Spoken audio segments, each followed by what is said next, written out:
Hey guys, tonight we begin with a caravan. Sunburned, overburdened, and probably on its fifth wrong turn in the Syrian desert. A long groaning train of knights, cooks, animals, scribes, and you, all packed into a line of jangling metal and dusty prayer. So before you get comfortable, take a moment to like the video and subscribe, but only if you genuinely enjoy what I do here. And let me know in the comments where you're tuning in from and what time it is for you. It's always fascinating to see who's joining us from around the world. Now dim the lights, maybe turn on a fan for that soft background hum, and let's ease into tonight's journey together. You are walking. No trudging. There's a difference. Your feet ache, your lips are cracked, and your mouth tastes like old parchment.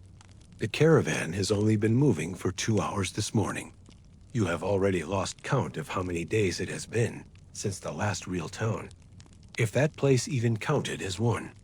The dirt here is a deep red-brown that clings to your robe and fills the folds of your boots. Every step kicks up a puff of dust that floats gently, then lands right at the back of your throat with the charm of a slap from a well-trained falconer's glove. Up ahead, a donkey refuses to move. It plants its hooves like it owns the road. A knight behind it swears in 3 languages. You recognize 2 of them. His armor creaks as he shifts under the sun. His mail already radiates enough heat to roast a loaf of bread. The donkey just blinks slowly. It is entirely unfazed. You did not mean to end up here. No one ever really does.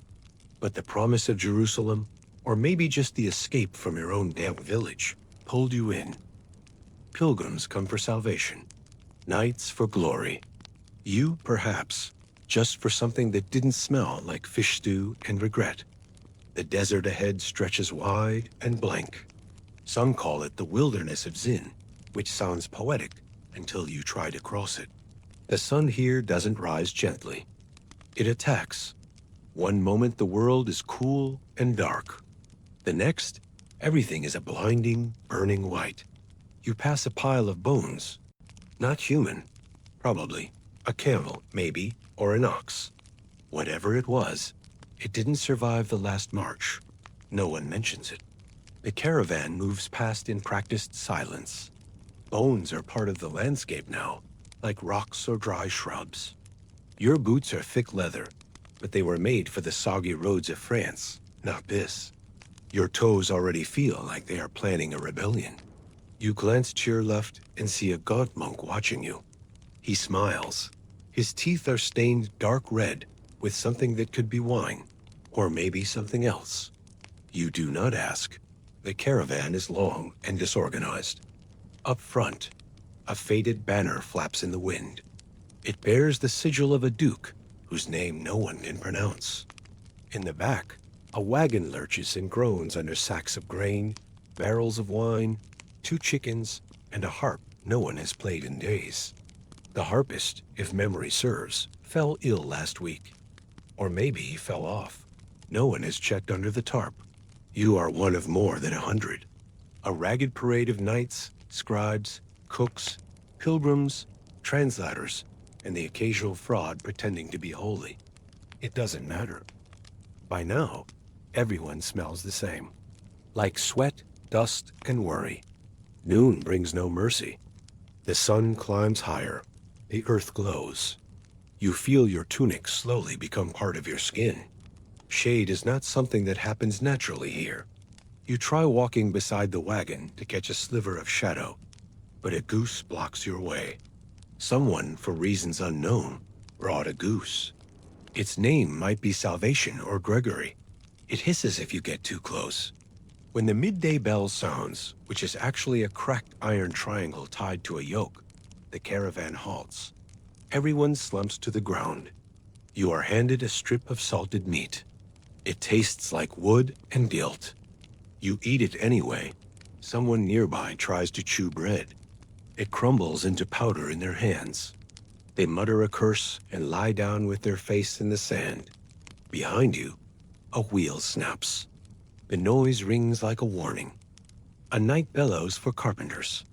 A carpenter bellows for water. No one has water. Someone offers wine. The carpenter drinks it, shrugs, and begins repairing the wheel with what looks like a tent pole and divine confidence. By nightfall, the air cools by just enough to give you hope. Tents are raised without enthusiasm. Fires flicker. Someone plays a flute very poorly. The notes drift over the camp like broken memories. You lie down near a group of tired soldiers. One of them swears he saw something glowing on the ridge. A ghost, maybe, or an angel, or just a fever dream. Another man says it was a trick of the light. A third insists it was a woman in white, holding a chalice. Everyone else ignores them and chews their bread in silence. The stars above are crisp and unnaturally bright. You can almost see the curve of the sky. It feels larger here. The world stretches out in all directions, and you feel very, very small. Somewhere ahead lies Jerusalem, the holy city, the final stop. But tonight, it might as well be on the moon. All that matters now is your cloak, the fire, and whether that goose is still watching you from the shadows. You roll over slowly and feel every blister. You are sore, sunburned, and entirely unsure how many more days you can survive this march. Still, you sleep, because there is no other option. And in your dreams, there is shade and water and silence. Morning tastes like dust and regret. You wake up with your mouth dry and your face pressed against a rock that is somehow warmer than it has any right to be before dawn. Around you, the caravan groans to life. Someone is already shouting about a missing goat. Someone else is trying to convince a knight that his tent was, in fact, stolen by wind spirits. The knight doesn't seem amused. You sit up slowly, knees cracking like old parchment. Your water skin is half empty, or half full, depending on your level of optimism.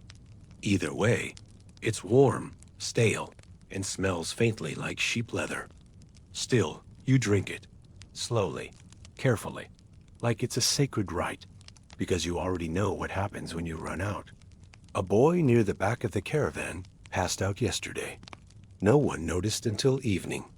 When they finally found him, he was pale and muttering something about swimming in a river of figs.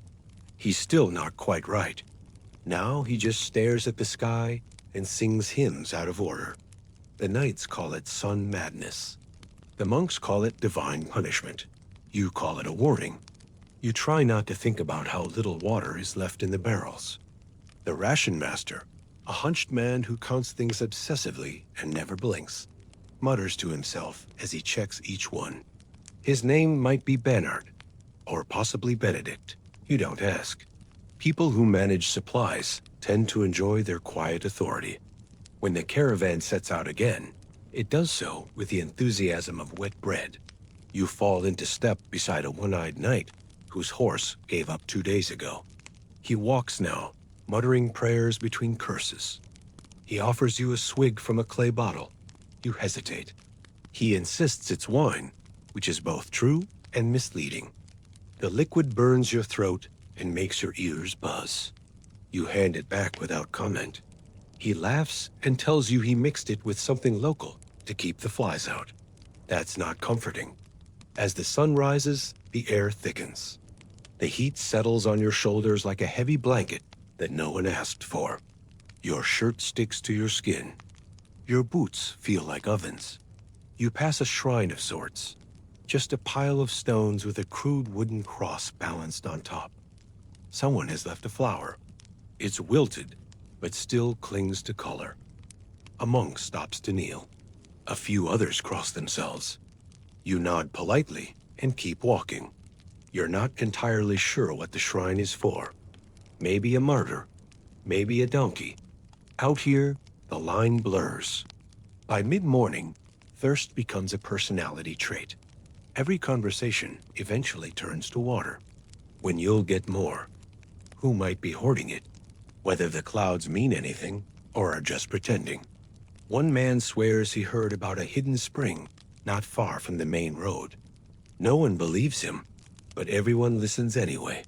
At the next rest stop, a scout returns with news.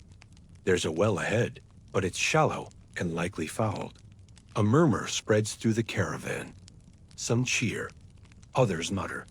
You sigh and keep chewing your dried figs, which have the texture of regret and the sweetness of memory. They stick to your teeth and make you thirstier, but at least they are something. When the caravan finally reaches the well, it's a sorry thing. A ring of broken stones and a rope that looks too short. Still, people gather around it like it's a miracle. One by one, they lower buckets, raise them, sniff them, taste cautiously, and grimace. The water is warm and metallic, with a hint of something green, but it doesn't kill you, so it's fine. You refill your skin, sealing it tightly. As you do, you hear someone behind you arguing. Two men, both red-faced, both pointing at a third who's just finished a suspiciously long drink. The third man insists he was praying over the water. The other two aren't buying it. A knight steps in and suggests they all pray for cooler heads. No one laughs. Later, as the caravan moves on, someone starts singing. It's a strange, wandering melody. Half French, half Latin, and entirely off-key. But it lifts the mood a little. You hum along, surprised to find that you remember the words. Something about saints and storms. You don't know if it's meant to be hopeful or grim, but it passes the time. You find yourself thinking about home. Not the noble version of home with banners and clean robes, but the real one. The one with damp walls and squeaky floors. The one where your neighbor brewed cabbage wine and always forgot to share. The one with the bakery that burned down every other year, but somehow kept reopening. You miss it more than you expected. A fly lands on your lip. You swat it away. Then another lands on your neck. The air is thick with them now. They seem to appear from nowhere, buzzing with wild joy. One knight wears a veil like a beekeeper. Another rubs garlic on his skin. You just accept your fate. The flies are part of the desert's hospitality. Evening brings a flicker of relief. The sun dips low, and the shadows stretch long. You reach the next campsite, a patch of cracked earth with a few scattered stones. Not ideal, but better than nothing.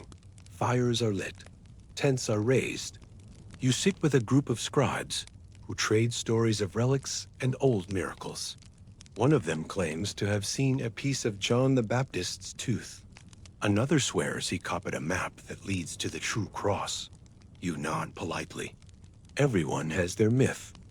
A boy offers you a cup of something that smells like wine, but tastes like vinegar. You drink it anyway. Your mouth puckers, but the warmth that follows is oddly welcome. You feel lightheaded. Not quite drunk, just soft around the edges. A little blurry. Someone starts dancing. Poorly. A limping sort of shuffle with occasional claps. People laugh, but not unkindly. You watch the firelight bounce off tired faces. For a moment, the caravan feels almost human. Not a machine grinding through the desert, but a circle of stories and survival. You lie down as the stars appear, one by one, scattered across the sky like breadcrumbs from some celestial feast. Your skin still hums from the heat. Your muscles ache, but you are fed. You have water. And for the first time in days, you don't feel entirely broken. The wind rustles the edge of your cloak. The moon rises like a silver coin lost and found again. You close your eyes and try not to think about tomorrow. The morning starts too early. A voice cuts through your sleep, loud and sharp, calling for the caravan to rise. You blink into the dim pre-dawn haze and pull your cloak tighter. Your joints argue with the idea of standing.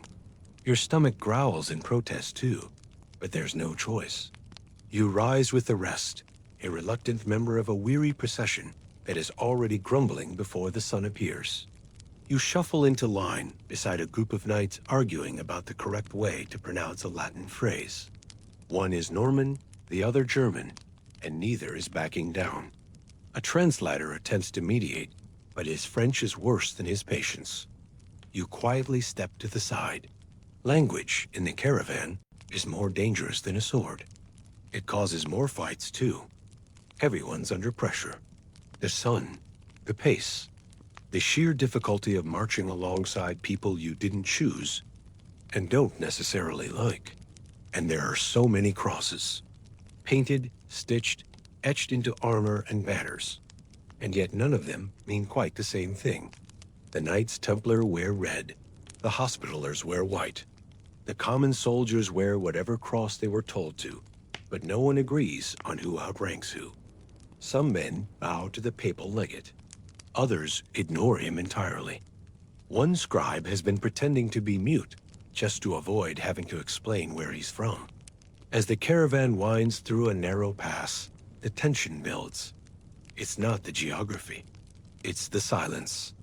The kind that follows a near argument that didn't quite explode, but still hangs in the air like smoke. Yesterday, someone accused a fellow pilgrim of stealing water. Today, that man's tent was mysteriously torn. No one saw anything, but everyone knows. You walk beside a young man in chainmail who's clearly never seen a real battle. He tells you with absolute confidence that the infidels will flee at the sight of the cross. You nod, unsure whether to break the illusion or let him keep it. He offers you a bit of stale bread, then launches into a long story about his uncle's vision of St. George. You nod again. The bread helps more than the story. At midday, the caravan stops to rest, but the atmosphere is brittle. Two monks glare at each other across the fire. One accused the other of misquoting scripture last night. It might have been a mistake, or maybe not. Either way, both men now recite verses louder than necessary, pointedly emphasizing different words. Not far from them, a group of mercenaries sit in a circle, sharpening blades. They're not crusaders. They're here for coin, hired by one of the wealthier lords at the front of the line. They don't wear crosses, and they don't bother hiding their boredom. One of them carves something into a piece of bone. You glance at it and look away. It looks like a face, but the eyes are wrong. The water rationing has started to cause real arguments. A group from Provence is convinced the rations are being skewed in favor of the nobles. A priest from Lombardy says they should all fast, as Christ did in the desert. No one listens. A knight dumps a ladle of water on the ground by accident, and 3 men nearly come to blows over it. Someone jokes that the flies have gotten more to drink than the people. No one laughs. Later in the day, the path narrows again. Rocks press in on both sides. A caravan like this is always vulnerable when it stretches thin. People glance over their shoulders more often now. Rumors spread fast out here. Some say there's a group of deserters trailing behind.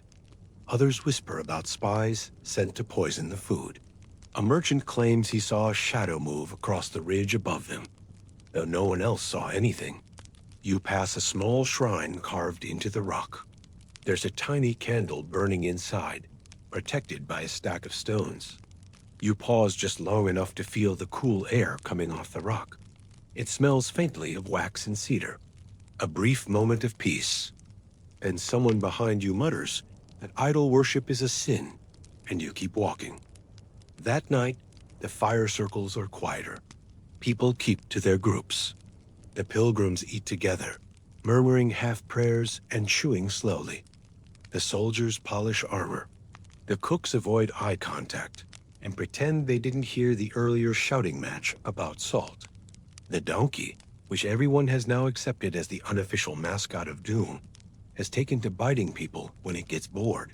A man named Hugo, who claims to be descended from Charlemagne, challenges another to a theological debate.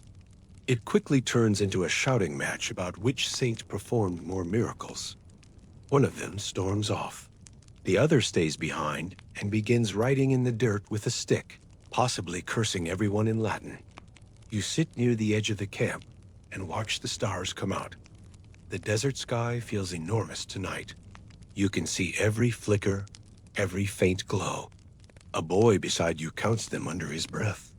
He stops at 13 and falls asleep sitting up. Someone behind you mutters that they don't trust the Saracen guides. They speak the language too well.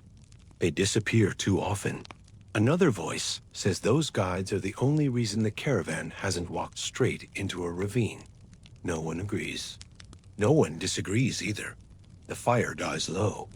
Tension doesn't. It clings to the edges of camp like smoke. You lie on your side, listening to the murmurs fade, one by one, into silence. The soft crunch of sand under shifting bodies. The rustle of someone's blanket. A whispered prayer. Then stillness. You close your eyes, not to sleep exactly, but to rest behind your lids. And you wonder, just for a moment, everyone here is praying to the same God. You wake to the sound of hooves pounding the earth and shouts slicing through the fog. For a split second, you think it's a dream. But dreams don't jolt your heart like this. You scramble up, limbs stiff, cloak tangled around your legs. The fog is thick, rolling low over the camp like a creeping tide. You can barely see the fire pit where you slept. Somewhere nearby, a sword is unsheathed with a hiss that makes your neck tighten. Bandits. That word ripples across the camp, passed from mouth to mouth like a curse. No one knows where they came from or how they got so close, but here they are. Shadows on horseback, darting through the mist, figures barely more than outlines. You see one for just a moment. His face is covered, eyes sharp and narrow. Then he vanishes again into the gray. The caravan is chaos. Knights struggle to get into armor they foolishly removed. Squires trip over packs and tent lines. A priest yells something in Latin that may or may not be helpful. You grab your satchel and duck behind a supply cart. Around you, others do the same. Some crouch in prayer, others in panic. One of the carts topples over. Grain spills onto the ground in a soft, pitiful heap. A boy dives to save it and is nearly trampled by a panicked mule. The mule does not stop. Mules never do. You hear arrows whistling through the fog. One hits a barrel. Another snaps into the dirt, just inches from someone's foot. The air is thick with noise, but visibility remains terrible. It's not a battle, not really. It's more like a frantic scramble, a contest of confusion. The bandits are not here to fight. They are here to take what they can and vanish. And they do. Within minutes, they are gone. A few supplies are missing. A barrel of dried figs, several flasks of wine. One donkey, though no one can confirm if it was taken or simply wandered off again. The losses are less than you feared, but the fear itself lingers. People look at the fog like it's a threat. And perhaps it is. When the sun finally breaks through, the camp looks battered. Tents lean awkwardly. People move slower. The air feels different. There is a sense now that this road is not just hard. It's hostile. Someone insists the bandits must have been Saracens. Someone else points out that they spoke Italian. A third swears one of them was a former Crusader turned rogue. It's all speculation. No one really knows. All anyone agrees on is that you can't trust the quiet. That afternoon, the caravan moves in a tighter formation. Wagons pulled closer, riders spread wider, eyes constantly scanning the horizon. Everyone is tense, but no one says it. Tension lives in the silences between conversations now. You walk beside a woman with a bandaged arm. She says she was a merchant once, back in Acre. Lost her shop in a fire, decided to join the caravan for a fresh start. She doesn't say what she hopes to find in Jerusalem. You don't ask. She gives you a piece of dried apple and tells you to keep your pack strapped close. Bandits are fond of wanderers. Later, a group of knights ride ahead to scout the road. You hear they found another campfire, still warm. Whoever made it left in a hurry. More whispers. More nerves. One knight rides back without his helmet. His face pale, lips tight. He doesn't speak for the rest of the day. As dusk falls, the caravan stops earlier than usual. The campsite is in a shallow valley, surrounded by scraggly brush and a few lonely trees. It's not ideal, but it offers some cover. Fires are lit faster than normal. Guards are posted in double shifts. No one says the word bandits, but it's on every tongue without being spoken. A group of young squires sharpen their swords, trying to look brave. One slices his finger and tries not to cry. A knight notices and gives him a cloth, saying nothing. The boy nods, cheeks red. You sit nearby, listening to a group of pilgrims chant softly. The tune is familiar, but slow, more sorrow than joy. After supper, the caravan gathers in smaller groups than usual. The normal mingling is gone. People stick to their own now. Trust is wearing thin. Everyone knows that next time, the bandits might not be after supplies. You lie down early, cloak wrapped tight, satchel under your arm. You sleep lightly. Every crack of a branch, every shuffle of a foot wakes you. The night stretches long. Moonlight filters through thin clouds. Somewhere, an owl hoots, or maybe it's just someone snoring too rhythmically. By morning, no one is missing. Nothing has been stolen. Still, the damage is done. The fear has settled into the caravan like sand into your boots. Hard to ignore. Impossible to shake. You rise with the others, rubbing sleep from your eyes. The sun peeks over the ridge, lighting the path ahead. It should be beautiful, but all you can think about is the fog, the hooves, and the sound of grain hitting the earth like a quiet surrender. The road feels longer today, not because it is, but because now everyone knows what's out there. The fog is gone, but in its place is something heavier. That kind of silence that doesn't come from peace, but from exhaustion and dread. Boots drag more. Voices are fewer. Even the mule that usually brays at nothing keeps its opinions to itself. The sun climbs without mercy. Your water skin is already light. It sloshes just enough to remind you it's not empty yet, but that won't last. The caravan inches along through terrain that looks the same in every direction. Dust, rocks, and the occasional stunted tree that looks more like a mistake than a plant. A knight riding beside you mutters that the tree looks better watered than he is. You try to laugh, but it comes out flat. At midday, you're reassigned. A commander, whose name you've heard but never learned to pronounce, calls you forward with a wave. His tunic is too clean for someone on this road, which makes you nervous. He tells you the caravan's dead wagon needs another hand. You say nothing. No one volunteers for that cart. Not unless they owe someone, or they're trying to disappear. You join it anyway. What choice do you really have? The wagon is plain wood, reinforced with iron bands and draped with a cloth that once was white. Now it's a patchwork of browns and gray, stained by time, heat, and the weight of what it carries. It's pulled by a pair of oxen that look nearly as tired as the rest of you. They plod forward without emotion. You almost envy them. Inside the wagon are two bodies wrapped in linen. One knight, one cook. Both died sometime last night. No wounds, just heat, fatigue, and what some are calling God's will. The linen smells faintly of incense and rot. You sit near them, careful not to touch. Your partner on the cart is a man named Gerard, older than you and quieter. He nods in greeting, but doesn't speak for the first hour. Just adjusts the cloth, secures a strap, checks the wheels. Eventually, he says this is his third time on corpse duty. He says it like someone might say they've worked in 3 different kitchens. You ask if he volunteered? He shakes his head. There are rules, of course. The dead are to be treated with dignity. They are not to be spoken over, not to be named unless necessary. There is a prayer said once in the morning, then again when they're buried. In between, silence is preferred. Gerard follows the rules. You try your best. As you roll forward, the caravan gives your cart space. No one walks too close. No one makes eye contact. Some cross themselves as they pass. Others mutter superstitions under their breath. A boy throws a flower onto the cart, but it bounces off and lands in the dirt. The road is uneven. The cart creaks with every bump.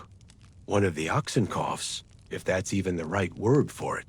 You lean forward and adjust a loose strap, trying not to look at the feet beneath the cloth. You fail. At the next rest stop, you're given a flask of wine as thanks. It's bitter and sour, but cold. Someone thought to bury it in the last oasis for the scouts to pick up. You sip it slowly while Gerard sharpens a stick into a marker. He doesn't say why. You don't ask. That evening, the cart stops beside a small mound of earth that someone claims used to be a burial site. No markers remain, just a few scattered stones and a hole half dug by a squire with blistered hands. You help finish it, quietly. The soil is dry and clings to your hands like flour. When the bodies are lowered in, there's no ceremony. Just a nod from the commander, a brief prayer from a tired priest, and a handful of dirt thrown by someone too young to understand what any of this means. You stay behind after the others leave. Gerard plants the stick into the mound, says nothing, then turns and walks away. You follow. Later that night, by the fire, someone asks how it went. You shrug, say something vague. The cook beside you offers a second helping of soup, which is mostly broth and garlic. It tastes better than usual. You thank her. She doesn't ask any questions. Around the fire, the mood is subdued. No one wants to talk about the dead, but no one can quite forget them either. Someone starts a story about a relic once stolen from a tomb in Antioch. A knight interrupts with a joke about curses. The laughter is short and strange, like no one quite meant it. You lie down near the edge of the camp again, satchel under your head. The stars look clearer tonight, or maybe it's just that your eyes feel too tired to blink. You think of the bodies, of the creaking cart, of the oxen with their slow, patient steps. Sleep comes, but not easily. Your dreams are vague, filled with soft linen and the sound of wood wheels over stones. In the dream, you are pulling the cart alone, and you don't know who lies beneath the cloth. You wake with your hand clenched around the strap of your bag. The caravan feels quieter this evening, not in the peaceful way. More like a town just before a storm. The kind of silence that hums just beneath every whisper and makes the crackle of the campfire sound too loud. You notice it as soon as you arrive at the clearing, just before sunset. No one is laughing. No one is singing. Even the flute player, who never knows when to stop, has stayed quiet. You find a spot near a fire, already surrounded by a mix of pilgrims and scribes. They nod as you sit. No one says much. The man tending the pot stirs it slowly, rhythmically, as though the food might change texture if he just focuses hard enough. The smell is earthy and slightly sour. Someone mutters that it's lentil stew again. You are not surprised. Gerard sits across from you, eyes fixed on the flames. Since the burial, he said even less than usual. You wonder if he'll take another shift with the dead, or if someone else will be handed the reins tomorrow. No one asks. It's not the sort of job you talk about more than once. Dinner is served in silence. The stew is bland but warm. As you eat, someone pulls a cloth-wrapped bundle from their satchel and begins slicing what looks like bread. The texture is odd, the crust uneven.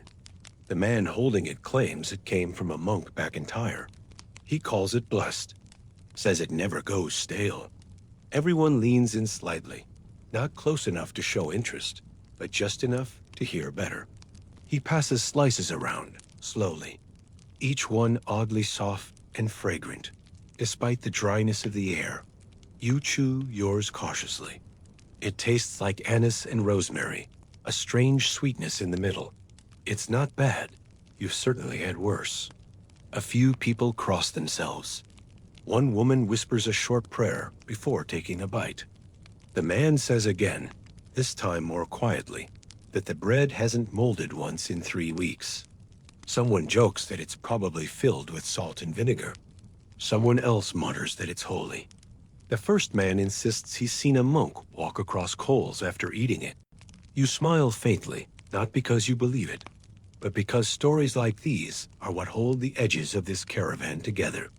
Then the talk shifts, as it always does after dark, when the world feels closer and your feet finally stop hurting. The topic moves to spies. The word is dropped almost casually at first, like it's part of a joke. Someone suggests not everyone walking with the caravan is who they claim to be. There are murmurs. Someone glances at the translator who joined last week. He's quiet, good with languages, too good maybe. You hear another story, whispered low, about a man who disappeared 2 nights ago. No one saw him leave. His belongings were untouched.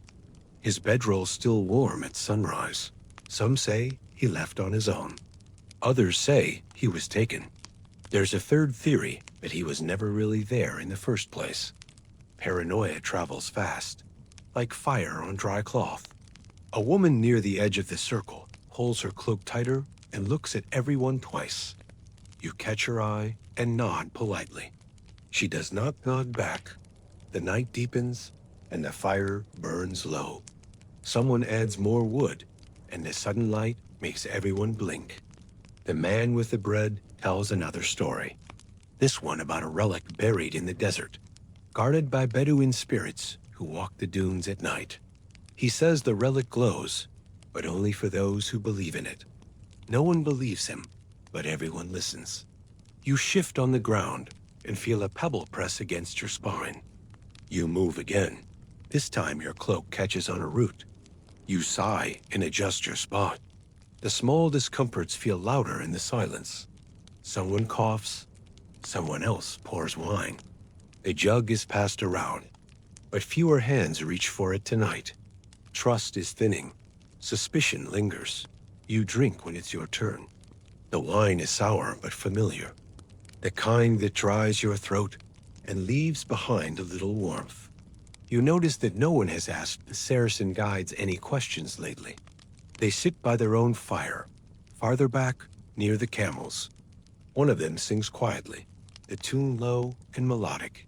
A language you don't speak, but it sounds peaceful. A sharp contrast to the muttering around your fire. A boy sits beside you, younger than most. He fiddles with a leather strap and asks if you think Jerusalem will really look like the drawings. You tell him probably not, but it will smell just as strange. He laughs a little, then quiets. You both stare into the fire for a while.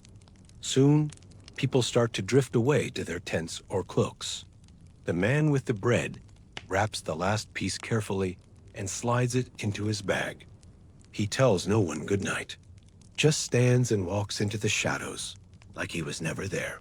You lie back and close your eyes. The fire's warmth fades from your face as the breeze picks up. It carries the scent of ashes, dried herbs, and something faintly floral. Maybe from someone's pocket. Maybe from the desert itself. The stars blink overhead. A dog barks somewhere in the distance. A camel grunts. Then stillness. You think again of the bread, of the way it didn't crumble, of the stories that clung to it like moss on stone.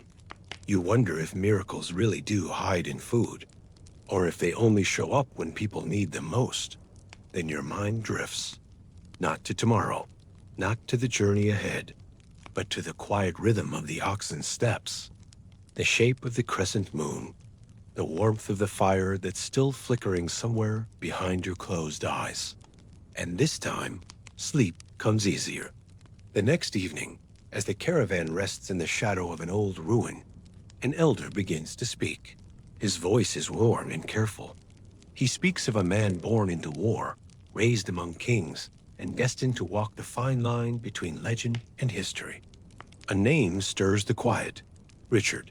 You sit up slowly. Others lean in. The fire glows brighter somehow. This is not a story of the road. It is the story of the man who carved roads of his own across this land. A prince who became a crusader.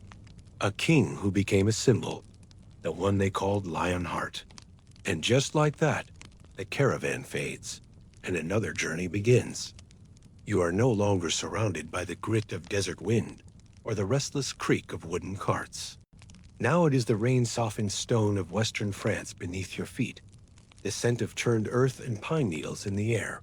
The voices are sharp and clipped, echoing off cold walls and under heavy tapestries. The halls you stand in are lined with iron torch brackets and drafty windows. It is a place of wealth, but not comfort. Power has taken root here, and you can feel it in the floor. You do not belong here. Not really. Maybe you are a page. A quiet one, not yet assigned to anyone of importance. You fetch goblets and clean boots, and try not to get in the way of anyone with a title or a sharp voice. But this position, this quiet proximity, has its own power. You see things others ignore. You learn by watching. And the boy you are watching now, growing taller every month, is Richard. Not yet the Lionheart. Just a prince with too many expectations and not enough peace.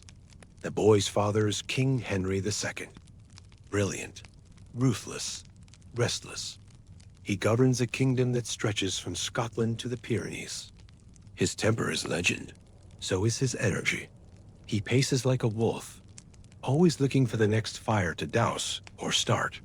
And when he sits, you notice how quickly his foot begins to tap, as if even the act of ruling from a chair feels too still. Richard's mother is Eleanor of Aquitaine, and she is not a shadow in her husband's court. She is a force. Once Queen of France, now Queen of England, and still very much the ruler of her own territories. She commands attention without raising her voice. She wears authority like others wear furs. You hear nobles use the word dangerous behind her back, but only in private and only after glancing over their shoulders. Richard lives in the middle of this strange, flickering tension. His brothers crowd the halls, too. Young Henry, crowned in his father's lifetime, golden-haired and theatrical, always performing. Geoffrey, wiry and clever, with a smirk tucked behind every sentence. And John, still young and often forgotten, tugging at sleeves for attention. Richard is quieter, watchful, stronger than the others. Not physically, though he is growing fast, but in the way he walks, the way he listens. It is as if he is studying everything with the quiet conviction that he will one day be the one who needs to use it all. His early tutors are frustrated. He enjoys music, but rarely plays what is assigned. He speaks Latin well enough, but he prefers poetry in the Languedoc of his mother's courts. He fights too often with boys of noble birth, and once with a knight who dared to insult Aquitaine. His father is not pleased. His mother secretly is. When Richard turns 8, he is given a sword. Not a wooden one, not anymore. The blade is dull, but real. He trains every morning in the courtyard, under the watch of seasoned knights who served with his grandfather. You watch him from a safe distance as he gets knocked down, bloodied, dirtied, and then rises again without complaint. There is no ceremony to it. No grand moment of triumph.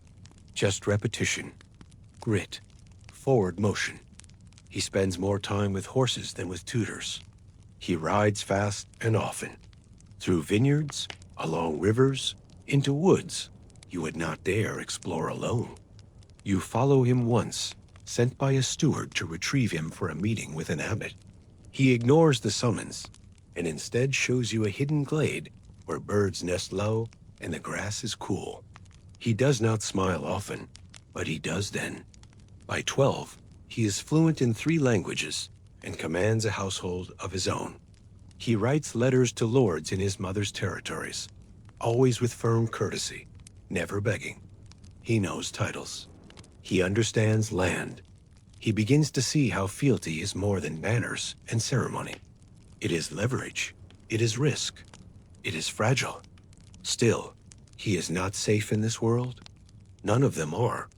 You hear the arguments behind closed doors. The king and queen no longer speak freely. There are whispers that Eleanor encourages her sons to resist their father. Richard does not deny it. You see him study his father's decisions not with admiration, but calculation.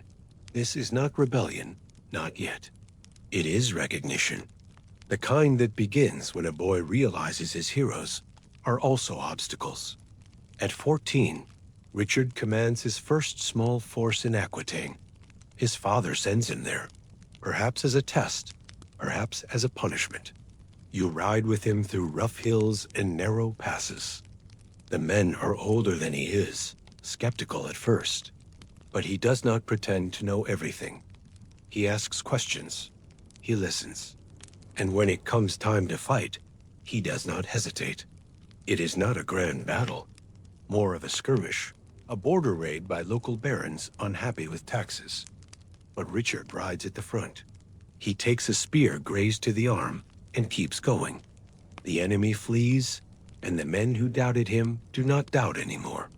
When he returns, he does not brag. He does not tell stories at the hearth. He eats in silence and sharpens his blade himself. That night, he asks an old knight how many men are needed to hold a siege. The knight gives an answer. Richard listens. Then he asks how many are needed to break one. The knight does not answer right away. There are still moments when he is just a boy. You catch him once in the chapel after dark, kneeling, eyes shut tight. You do not interrupt. You are not sure what he is praying for. Strength, guidance, forgiveness, or maybe all three. At 15, he stands taller than most men in court. His voice carries without shouting. He can read a map like others read scripture. And though he rarely speaks in public, when he does, everyone listens, including his father. You hear one lord say, over a spilled goblet of wine, that Richard is a hammer waiting for a cause.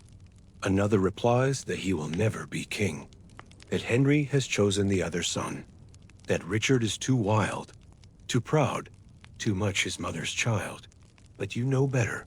You have seen the way he studies his father's counsel, the way he adjusts his armor without help, the way he rides into the wind without flinching. He is not waiting for the crown. He is learning how to take it. One night, when the court is quiet and the fire burns low, you hear him ask the court minstrel why there are so few songs about kings who fought their way up instead of being born with everything. The minstrel does not answer, just shrugs and tunes his lute. Richard nods once, then says quietly, "And maybe one day, someone will write mine." The sound of a siege is unlike any other. You feel it before you hear it. The pressure of distant hammers on wood, the groan of ropes pulled taut, the muttering of soldiers before a storm. You're standing now beside Richard, no longer the boy prince you once knew, but not yet the hardened king he will become. He is 19, and the world is already learning to fear his name. The stronghold ahead is perched on a ridge in Aquitaine. Tall walls, thick gates, and a stubborn castellan who refuses to recognize Henry II's authority over this patch of land. Richard, sent by his father to handle the matter, arrives not with warnings, but with ladders and siege towers. He wastes no time in introductions. You're there to witness it all, perched behind a supply cart, dodging the occasional arrow, and wondering if this is really about territory or pride. Richard studies the defenses like a chessboard. He circles the walls on horseback. Not quickly, not dramatically. Slowly, deliberately, as if daring someone to shoot at him. A few do. He doesn't flinch. That kind of calm unnerves even his own men. The engineers go to work first. You've never seen so many ropes, pulleys, beams, and barrels moved with such grim determination. The siege tower creaks to life, a lumbering beast on wheels taller than any house you've ever seen. Richard climbs it himself during inspection, muttering about weak joints and ordering them reinforced with scrap iron. The bombardment begins before dawn. Stones crash against the outer walls. Arrows fly in arcs that cut the sky like charcoal. The men cheer, then curse, then cheer again. You huddle close to a cook fire and pretend not to notice the rats fleeing from the granary tent.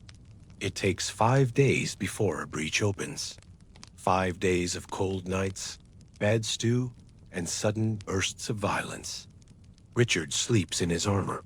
He eats quickly, drinks little, and speaks only to issue orders. You notice how his men respond, not with fear, but with something harder to earn: trust. On the 6th morning, he leads the assault himself, climbs the rubble slope, sword drawn, shield high, his face streaked with ash and blood. He does not look like a prince. He looks like the storm. By noon, the gates are open. The defenders surrender. Richard spares the survivors, but claims the castle as his own. You hear one of the prisoners call him the Falcon. You're not sure if it's meant as praise or warning. After the siege, word spreads. Other lords begin testing him, probing the young duke to see if he is as fierce as the stories suggest. He is. His campaign across Aquitaine becomes a kind of trial by fire. Castles fall, fortresses bend. Richard's banner, a golden lion, begins to carry weight beyond its threads. But back home, the politics turn uglier. His brothers do not cheer his victories. They scheme. They whisper to their father. Young Henry, once beloved, grows jealous. Geoffrey, always ambitious, reaches out to French allies. You hear rumors of letters, secret meetings, promises exchanged in candlelit corners. Richard is summoned back to court. The air there feels colder now. His father speaks to him with formality, not affection. At one supper, the tension is so thick you can hear it clinking in the goblets. The king asks about the siege. Richard answers plainly. The queen praises his leadership. The king changes the subject. That winter, war breaks out not between kingdoms, but within the family. Richard is accused of insubordination.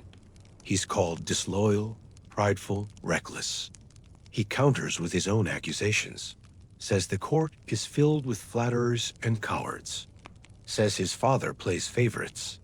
Says he is not a child to be sent out and reined in like a hunting dog. His mother, Eleanor, is arrested soon after, accused of supporting a rebellion against her husband. She is confined, her letters intercepted. Richard rides out not with his father, but against him. The kingdom fractures. Brother against brother. Son against father. You follow him into the confusion. Small battles, sieges, ambushes. Everything feels uncertain. One week you are welcomed into a castle. The next you are chased from it. All eyes turn with the wind. Even among Richard's men, loyalty wears thin. At one point, he is cornered. His army outnumbered, food stores low. You see him pace before the hearth, eyes narrowed, jaw clenched. He does not break. He sends riders in 3 directions and holds the line for a week before reinforcements arrive. When they do, he doesn't celebrate. He just mounts his horse and moves on. Despite the betrayal, despite the rumors, despite the weight of family politics, Richard continues to win. Not every battle, but the ones that matter. He begins to speak with the authority of a ruler, not a prince. He refers to his lands as his own, not his father's. No one corrects him. You notice the change slowly. The way men stand straighter when he enters. The way lords bow slightly deeper. The way enemies pause before engaging. It's not fear exactly. It's something colder, recognition. When word comes that Henry the Younger has died of illness, the court goes silent. Richard does not weep. He speaks plainly. He says they were not friends. He says the road to power is paved with loss. He does not attend the funeral.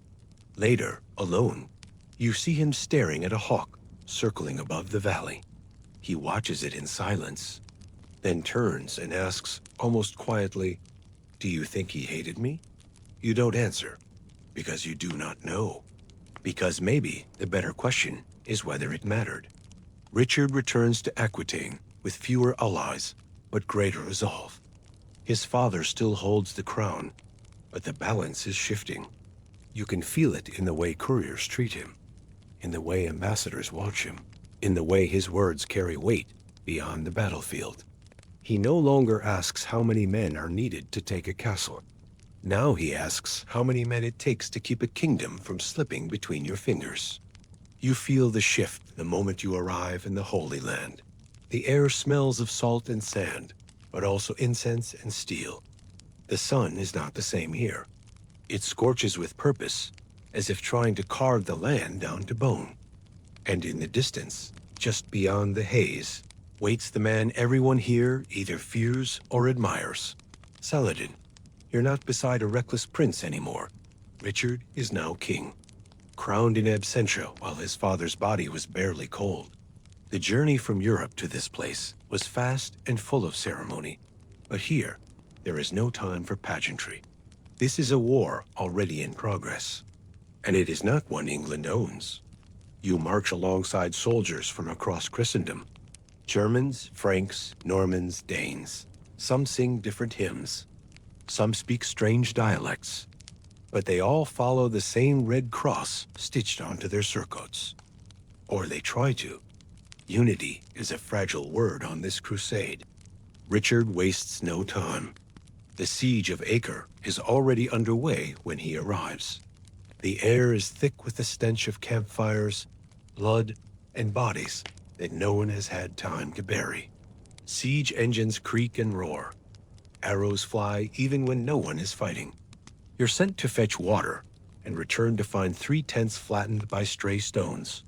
Richard enters the camp, not with a parade, but with presence. He inspects the defenses, speaks with commanders, and then immediately begins building new engines. His reputation has preceded him. Soldiers watch him like they've read about him in prophecy. When he joins the front line, morale surges like a flood. He wears chainmail like it belongs to his skin. His banner flies high, a golden lion on red. His sword, said to be forged from metal taken from a fallen star, glints with every movement. You don't know if that part is true, but when he swings it, you start to believe. Saladin's forces hold strong. His command is disciplined and measured. He does not waste men. He does not attack without purpose. He watches, he waits, he probes the edges. You hear soldiers mutter that he never sleeps, that he moves like a shadow from one camp to another, always 3 steps ahead. Some say he is protected by God. Others say he is more than a man. Richard doesn't seem interested in either claim. He respects his enemy, but not blindly. The siege lasts for weeks. You watch men rot from wounds that never healed. You carry supplies past men praying over piles of stone that once were towers. You see Richard fight fever and still rise to command before sunrise. He refuses comfort, eats what the soldiers eat, sleeps with his sword nearby and his tent open to the wind. When Acre falls, it is not clean. The surrender comes with conditions, delays, and negotiations that drag through the heat. Prisoners are taken. Promises are made. Then, under a white flag, Richard orders the execution of over 2,000 men. They were hostages meant to be ransomed. The deal failed. The message is brutal. No one forgets it, least of all Saladin. What follows is not a war of conquest, but of movement. Maneuvering. Saladin strikes, then disappears. His archers melt into the hills. His cavalry attacks supply lines with precision. Richard responds with forced marches, sudden strikes, relentless pressure. You follow him from one ruined outpost to another, each day marked by dust, blood, and barely enough food. Then comes Jaffa. It is the kind of battle that turns into myth before the sun even sets. Saladin attacks with overwhelming force. The city's gates are breached. Crusader forces scatter. Richard, isolated and outnumbered, charges back toward the shore with a handful of knights. He fights barefoot on the sand, armor clinging to sunburned skin. You are there, hiding behind a shattered wall, watching as he cuts through enemy ranks with nothing but fury and instinct. His presence alone seems to halt the advance, not by magic, but by the sheer disbelief of it. Men rally around him. The counterattack turns the tide. The city holds.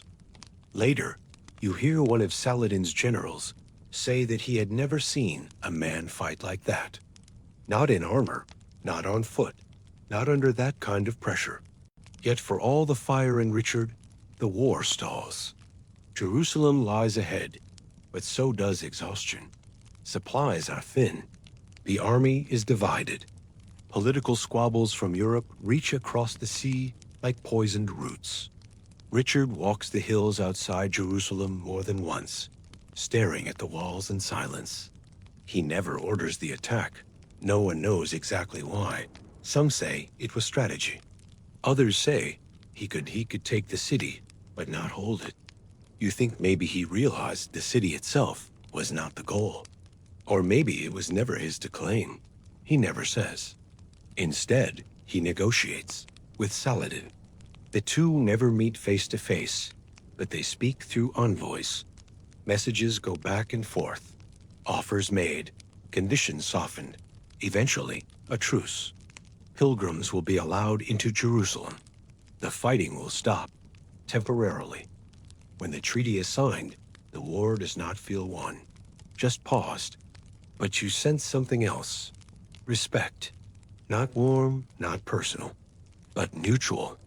Richard leaves the Holy Land knowing he met his match. So does Saladin. As the king prepares to return to Europe, you see him standing at the edge of the port, staring at the sea. He looks tired. His armor is dented. His hands are scarred. But his eyes still burn. He came looking for victory and found something harder to define. A battlefield with no clean end. An opponent with no easy flaw. A cause that shifted underfoot. And still, the lion watches the horizon. The return journey should feel like triumph. It doesn't. Richard leaves the Holy Land not with Jerusalem reclaimed, or with the glorious victory the songs promised, but with a reputation sharper than any blade and a burden heavier than any crown. You sail alongside him, away from scorched stone and fractured truces, toward a continent that is just as dangerous in its own way. The ship cuts through the sea like a knife, the wind stiff with salt. Richard does not wear his crown. He does not speak of conquest.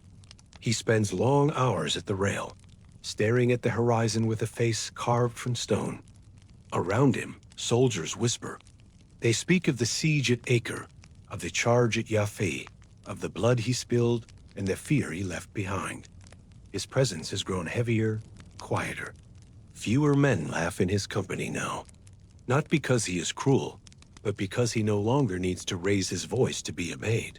The plan is to land quietly in Europe, cross the mountains, and return to England before the court grows too used to his absence. But Europe has a way of reshaping plans. It begins with delays. A storm pushes the ship north. Supplies run low. Ports are unwelcoming.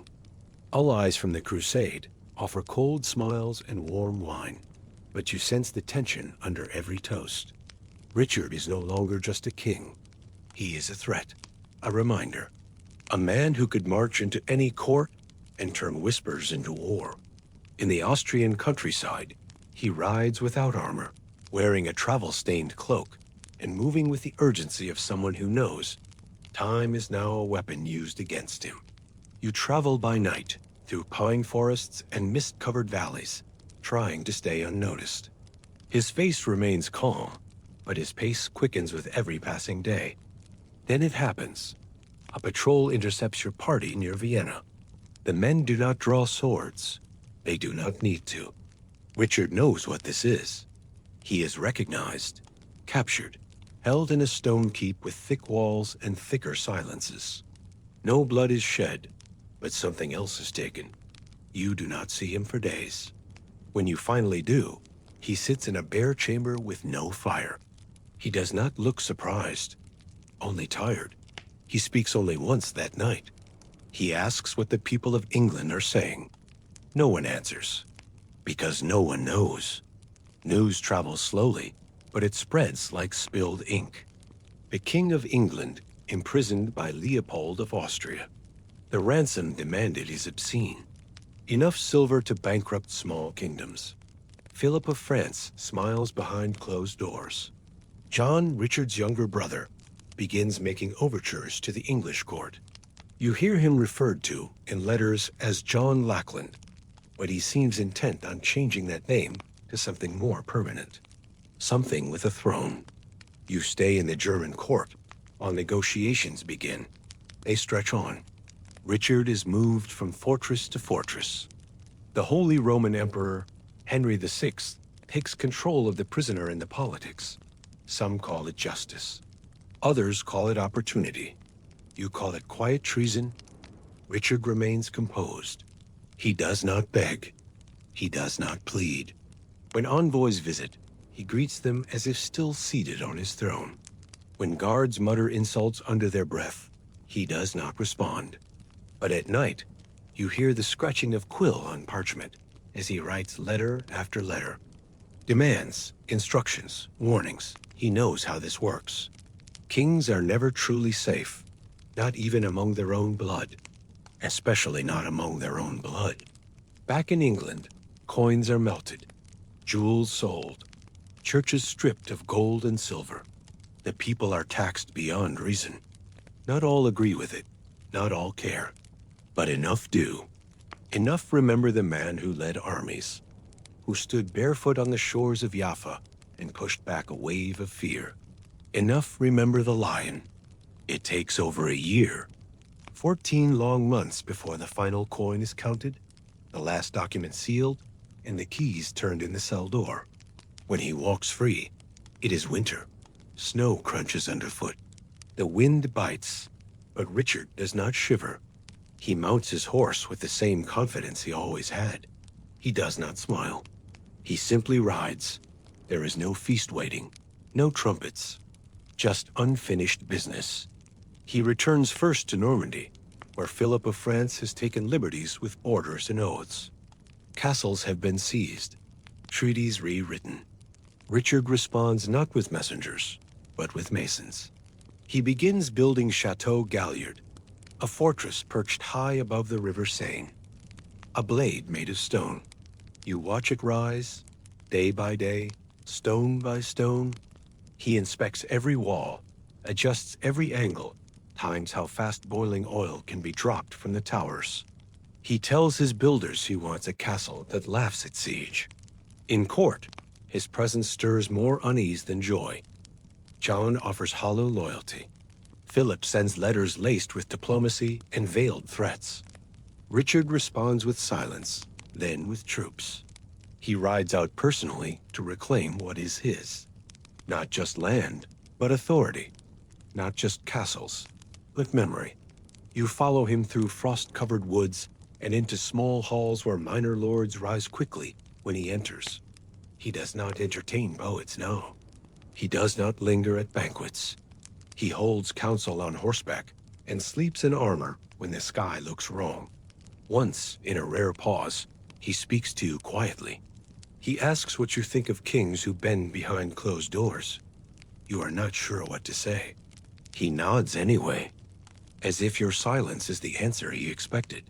When he rides into battle now, it is not with reckless joy, but with precision. He is not fighting for faith. Not this time. He is fighting for the pieces of his legacy that others tried to claim in his absence. Every tower recaptured, every treaty enforced, every oath extracted. These are not glories. These are corrections. You see how the other kings watch him now. Not as a brother in arms, but as a man who remembers too much. A man who does not forget insults. A man who has seen the inside of a cell and does not intend to see it again. He is not cruel. He is not warm. He is exact. And still, the songs continue. The bards still sing of his charge at Arsuf, of his duel of wits with Saladin, of his unmatched strength. But Richard does not listen. Not anymore. He walks past them like they are speaking someone else's name. What he remembers is not the applause. What he remembers is the silence of a cold stone room, the sound of betrayal wrapped in velvet, the kings who nodded politely while tightening the noose. You ride beside him as he reclaims another castle along the Loire. The sun is setting behind the hills. He stops his horse, looks out over the valley, and speaks as if to himself. All kings want loyalty. Few understand what they owe in return. Then he turns and rides on. It is spring when Richard finally returns to English soil. The air is wet, the ground soft from rain, and the people lining the roads are thinner than they were before. But they wait. They press together beneath gray skies, hoping to catch sight of the man they once feared was lost for good. Some cheer, some kneel, some just watch, curious to see whether the stories were true and whether the Lionheart still breathes. You ride at the rear of the column, tired and sore, your cloak heavy from days of travel. The road winds through valleys you remember differently. The trees are taller, the village is quieter, the people leaner. It has been more than a year since they last saw their king, and in his absence, the world has reshaped itself. Richard does not smile. He does not wave or lift his crown from the velvet-lined case beside him. He keeps his eyes forward, his hand resting on the hilt of the same sword he carried across the Holy Land and through the dark forests of Austria. There is something colder in him now, something sharpened by captivity, a fire that does not flicker, but burns low and steady. Within a week, he holds court.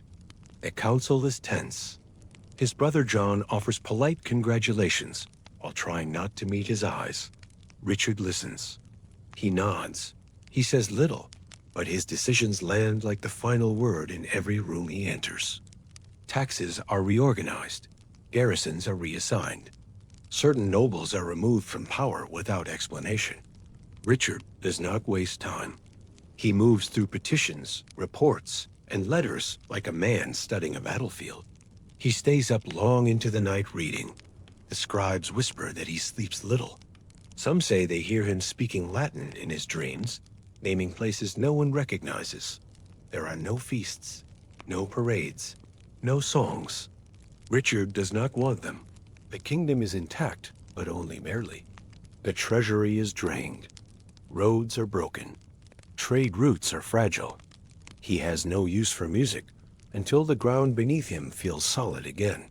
But he does not stay long. Within weeks, he prepares to leave for Normandy. France has not paused in his absence. Philip has taken fortresses and rewritten treaties. Richard does not respond with diplomats. He packs his armor and rides. You follow him across the channel once more, into damp fields and mist-covered towns. The land is darker now, quiet. The people still recognize him, but fewer reach out. They bow, but with the cautious looks of those unsure whether their loyalty is enough. The songs are softer, less like legend, more like memory. He spends little time in court and more in stone keeps. He walks the walls himself. He tests gates, measures staircases, speaks with masons and builders. Chateau Galliard begins to rise above the River Seine like a declaration. Richard oversees every angle. He demands that the fortress be able to withstand not only siege, but time. He does not call it a symbol. He calls it a necessity. Envoys from Philip arrive with carefully written offers. Their words are soaked in courtesy. Richard hears them out, then answers without softness. There is no room for negotiation, only correction. War resumes. Slowly at first, skirmishes, sieges, castles are retaken and lost again. Richard moves constantly. He rides faster than his messengers, commands more than he writes. His attention sharpens to a single point, reclaiming everything he lost while the rest of Europe watched him rot in chains. One night, as you make camp in a pine forest near the border, you find him sitting beside the fire with a half-eaten loaf of bread and a crumpled nap. He does not look up as you pass. He marks the parchment slowly, carefully, drawing lines where roads will one day be built and drawing crosses where towers must be reinforced. He does not ask for help. He does not explain his plan. You stand in silence, watching a king build his kingdom one thought at a time. And then comes Chalice. It is a small fortress, insignificant by most standards. A minor noble has defied him, and there are rumors of hidden treasure within the walls. Richard leads the siege himself. The defenders refuse to surrender, even though they are outnumbered and surrounded. Richard stands within range of the ramparts, pointing out flaws in the masonry, ignoring the warnings of his commanders. At dusk, a single crossbow bolt is fired. It strikes him in the shoulder. There is a pause, then murmurs. He remains standing. He walks back to his tent on his own. The surgeon removes the bolt, and Richard waves off the concern. The wound appears shallow. He laughs even, and insists that the fortress will fall by the end of the week. But the wound darkens. The infection begins quietly. He stops eating. His voice weakens. His hands grow cold. You sit outside his tent at night and listen to the low, uneven rhythm of his breath. You think of the times you saw him standing tall on the walls of Acre, or riding through storm-drenched valleys. And now this. Eleanor arrives, his mother, still composed, still iron beneath velvet. She sits by his side and holds his hand. She speaks of childhood, of Aquitaine, of songs he once hummed without knowing the words. You watch her brush the sweat from his forehead with a cloth that never leaves her hand. He asks for John. The meeting is private. No one knows what is said, but when John leaves, his face is pale and his step slow. Richard then calls his generals. His voice is faint, but it does not waver. He gives orders, speaks names, directs reinforcements. He lists every castle that must be held, every road that must be guarded, every man who must be trusted. It is not a farewell. It is a set of final commands. And the next morning, he is gone. There is no storm, no sign from the heavens. Only the quiet folding of the tent door and the hush of boots on wet grass. The camp holds its breath. There is no weeping, only silence. They bury him at Fontevraud Abbey, beside his father. The tomb is carved from smooth stone, a lion resting at peace. A sword lies across his chest. The inscription is brief. Just his name, his title, and the date. It says nothing of Jaffa, nothing of Acre, nothing of betrayal.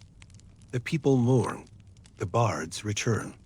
They sing of the king who walked barefoot into battle, who stared down Saladin and returned from prison without bending.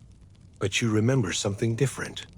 You remember the boy who watched quietly from the corner of the court, a prince who studied siege walls more carefully than scripture, the king who paced inside a cell, but never once lowered his gaze, the man who spent his last strength giving orders, not asking for comfort. You walk through the abbey as the sun begins to fall.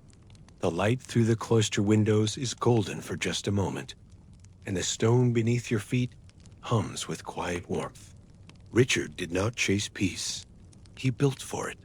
And in this silence, it feels like he still is. You return to Fontevraud Abbey in the cool breath of early autumn, a year after the burial. The trees have begun to yellow at the edges, and the morning air carries a faint sweetness of distant apple orchards. The road is quiet. No caravans, no banners. Just the soft rhythm of your horse's hooves on packed earth.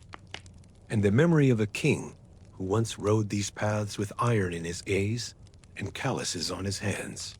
The abbey rises slowly into view, its stone walls weathered and dappled with lichen. There are no guards at the gate, no fanfare, just the quiet welcome of a place that has learned to carry the weight of memory. You pass through its narrow halls, brushing past tapestries and torch sconces, following the scent of beeswax and incense toward the tomb. Richard's final resting place is colder than you remember. Perhaps it's just the season, or perhaps the space around him has learned to echo his absence. His effigy lies still and unblinking, carved in marble with his hands clasped over the hilt of the sword that now protects no one. The lion beneath him curls into eternal silence. There is no gold, no crown, just the stone, just the pose, just the weight of a life measured not in comfort, but in conflict. You crouch beside the tomb. For a while, you say nothing. What words could possibly fit? He would not have wanted prayers. He did not put much faith in them by the end. He believed more in action, in fortresses well built, and men well trained, in supply lines that held and messages that arrived before the arrow did. There are flowers tucked near the base of the monument. Not fresh, but not forgotten either. Someone still remembers. A monk enters the chamber briefly, offers a small nod of recognition, and disappears again, leaving you alone in the echoing space. The silence in here is not empty. It feels full, like the weight of a closed gate behind you. You think of his mother, Eleanor, and how she sat beside this same tomb not long ago. She did not weep, at least not where anyone could see, but she whispered something. Words you could not make out, spoken softly in the tongue of Aquitaine. Perhaps a farewell, perhaps a command. Richard's legacy does not sit easily in the minds of the people. The scholars write of his brilliance in war and his failures in peace. The nobles argue over whether he ruled wisely or merely forcefully. The common folk remember the taxes. The soldiers remember the battles. The monks remember his silence in confession. And yet, here in this quiet space, his absence feels as real as his presence once was. He may not have been a king made for comfort, but he was made for command. And the scars he left on the world did not fade with his breath. You remember his marshes, not the triumphs. You remember how he rode ahead of the column, cloak snapped back by the wind, never once looking behind to see if anyone followed. They always did, not because of loyalty, not because of blood, but because of that force inside him that made uncertainty seem cowardly. He believed in preparation, in thick walls, in cold calculations. You recall the nights he stayed awake, adjusting siege diagrams, weighing the merits of troop placement, or shifting the direction of a gate to better catch the wind. He once spent 3 days reconstructing the design of a keep because he didn't like the shape of the courtyard. The architect hated him for it. The fortress withstood 7 separate assaults. But there was more to him than military genius. In the quiet, you remember the small acts. He once knelt beside a dying squire whose name he did not know, wrapped a torn cloak around the boy's shoulders, and sat there until the breath stopped. He never spoke of it afterward. There was also his refusal to speak ill of the dead, even his enemies. After Saladin passed, Richard said nothing to his court, simply stood a moment longer when the news was delivered, then returned to his study. That night, he asked that the chapel candles burn until morning. And then there was the matter of the relics. Not the ones brought home in velvet-wrapped satchels. Not the splinters of wood sold by merchants, or the nails passed around like talismans. Richard had no patience for forgeries. He once flung a supposed piece of the true cross into a river after a bishop tried to charge soldiers for the privilege of kissing it. But there were other stories. A kind whispered in the backs of chapels and beneath the flaps of tents. Rumors of sacred objects hidden in caves, of scrolls buried beneath desert monasteries, of a chalice kept in a fortress deep in the hills. Richard rarely spoke of them, but you remember one night outside Jaffa when he sent you ahead with a guide who refused to give his name. You entered a crypt beneath an abandoned church. There was no light but the torch you carried, no sound but your footsteps. And at the far end of the chamber, on a stone altar covered in dust, sat a box, wooden, simple, no markings. You turned to ask if this was the relic Richard sought, but the guide was already gone. You never opened the box. Richard never asked you to. When you returned, he nodded once and sent you to your tent. He never brought it up again. Now, standing in the abbey, the memory of that moment returns with startling clarity. The cool air of the crypt, the sound of your own breath, the stillness of the box, and the sense that something was watching from just beyond the edges of the torchlight. You wonder if that box still rests where you left it, or if someone else found it, or if, like so many of the relics from the Holy Land, it was simply lost again, absorbed into the dust of forgotten wars and forgotten kings. Because Richard's story did not end with his burial. The trail he carved into the world may have narrowed, but it did not vanish. He left behind questions as much as answers. And some of those questions have never stopped echoing. Historians still argue about the relics. Were they real? Were they ever in reach? Or were they myths spun by soldiers who needed to believe there was something holy beneath the blood? Some say the Ark was once seen in a fortress near Damascus. Others claim a scroll penned by one of the original disciples was hidden in a well beneath Acre. A few even whisper that Richard himself found something and took its secret to the grave. You step back from the tomb. The air shifts slightly. A breeze moves through the corridor, cool and dry. You tighten your cloak and start walking. Outside, the road winds east, past the rivers, beyond the mountains, toward the lands where prophets once walked and relics once shimmered in candlelight. The sun is sinking, low and golden, and the shadows are long. Richard's story may be finished, but the story of what he sought is still unfinished. And that's where the next road begins. The Holy Land is still waiting, and so are its secrets. You arrive at the chapel just before the sun crests the hills, casting light over the scrub-covered slopes. The structure appears half swallowed by the earth, its stones darkened not by fire, but by centuries of dust and wind. The bell tower leans slightly, as if exhausted from holding itself upright for too long. The door rests off-center on its hinges, groaning as you push it open. There is no welcome, no lingering incense, no choir hidden within. This is a place that history has let go of, and that is exactly why you're here. Inside, the air smells of old wax and dry stone. Light filters in through tall, narrow slits, painting angled lines across the floor. You step slowly, careful not to stir the silence. The chapel's bones are still intact, arches above, flagstones beneath, worn pews framing a narrow aisle, but time has peeled away the ornamentation. At the far end, behind the spot where the altar once stood, hangs a red curtain, faded and stained. The ground in front of it is marked with footprints that haven't yet gathered dust. You hesitate, then move toward the curtain and step behind it. A man sits in the shadows, hood pulled low, gloved hands resting on a bundle of cloth in his lap. He doesn't flinch as you approach. His body remains perfectly still, like he's waited too long to be surprised anymore. When he speaks, his voice is dry and cracked, the kind of voice you expect from someone who doesn't use it often. "You're not the first," he says, "but you might be the last." He pulls back a corner of the linen, revealing a scrap of cloth folded tightly inside. It is no bigger than your hand. A dark reddish stain blooms across the center, almost black with age. The texture is coarse, almost brittle. This, he tells you, is a fragment of the cloth that caught Christ's blood at Golgotha. Or perhaps it touched his side. Or maybe it never did anything at all, except stir rumors into flame. You ask where he found it. He does not answer. You ask again.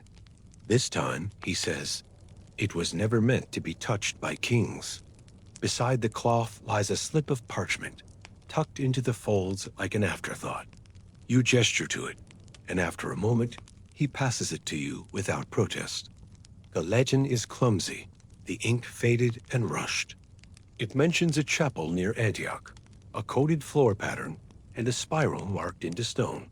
That spiral again. You've seen it more times than you can count lately, turning up in places where it doesn't belong. Always quiet, always watching. You offer the man silver. He refuses. You ask what he wants instead. Slowly, he lifts his eyes. His face is badly scarred, not from blades or burns, but by disease. His gaze is calm and steady, unblinking. I want you to take it far from here, he says. And I want you to know what it isn't. You wrap the cloth and note, place them in your satchel with care, and thank him. He says nothing. As you walk back out into the open air, he stays seated in the gloom, hands resting on the stool as if it were the last solid thing in his world.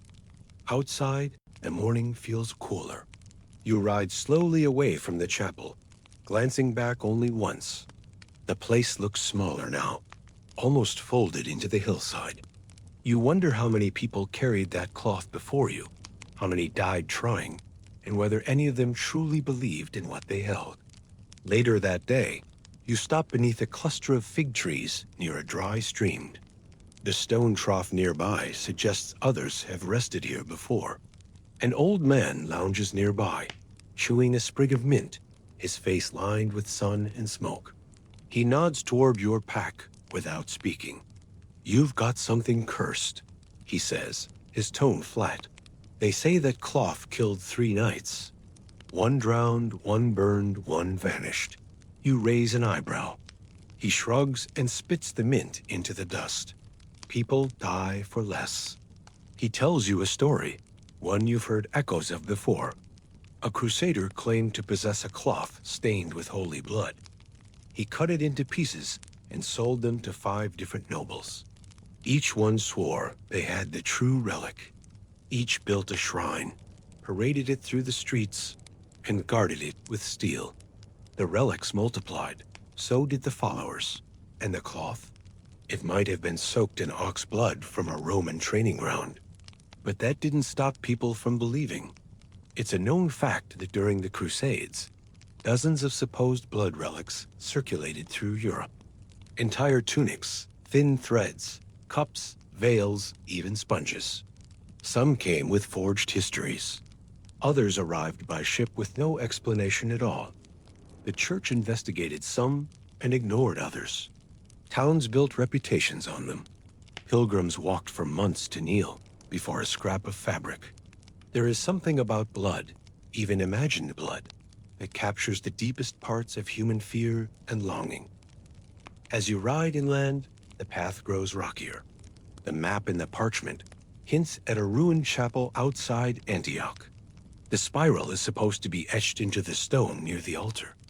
Each night you make camp. You examine the cloth under firelight. You do not touch it directly. Not from fear exactly, but from a quiet sense of something you can't quite name. A thread of tension that lingers even when you roll it back into its wrappings. One evening, you meet a wandering monk who agrees to examine it.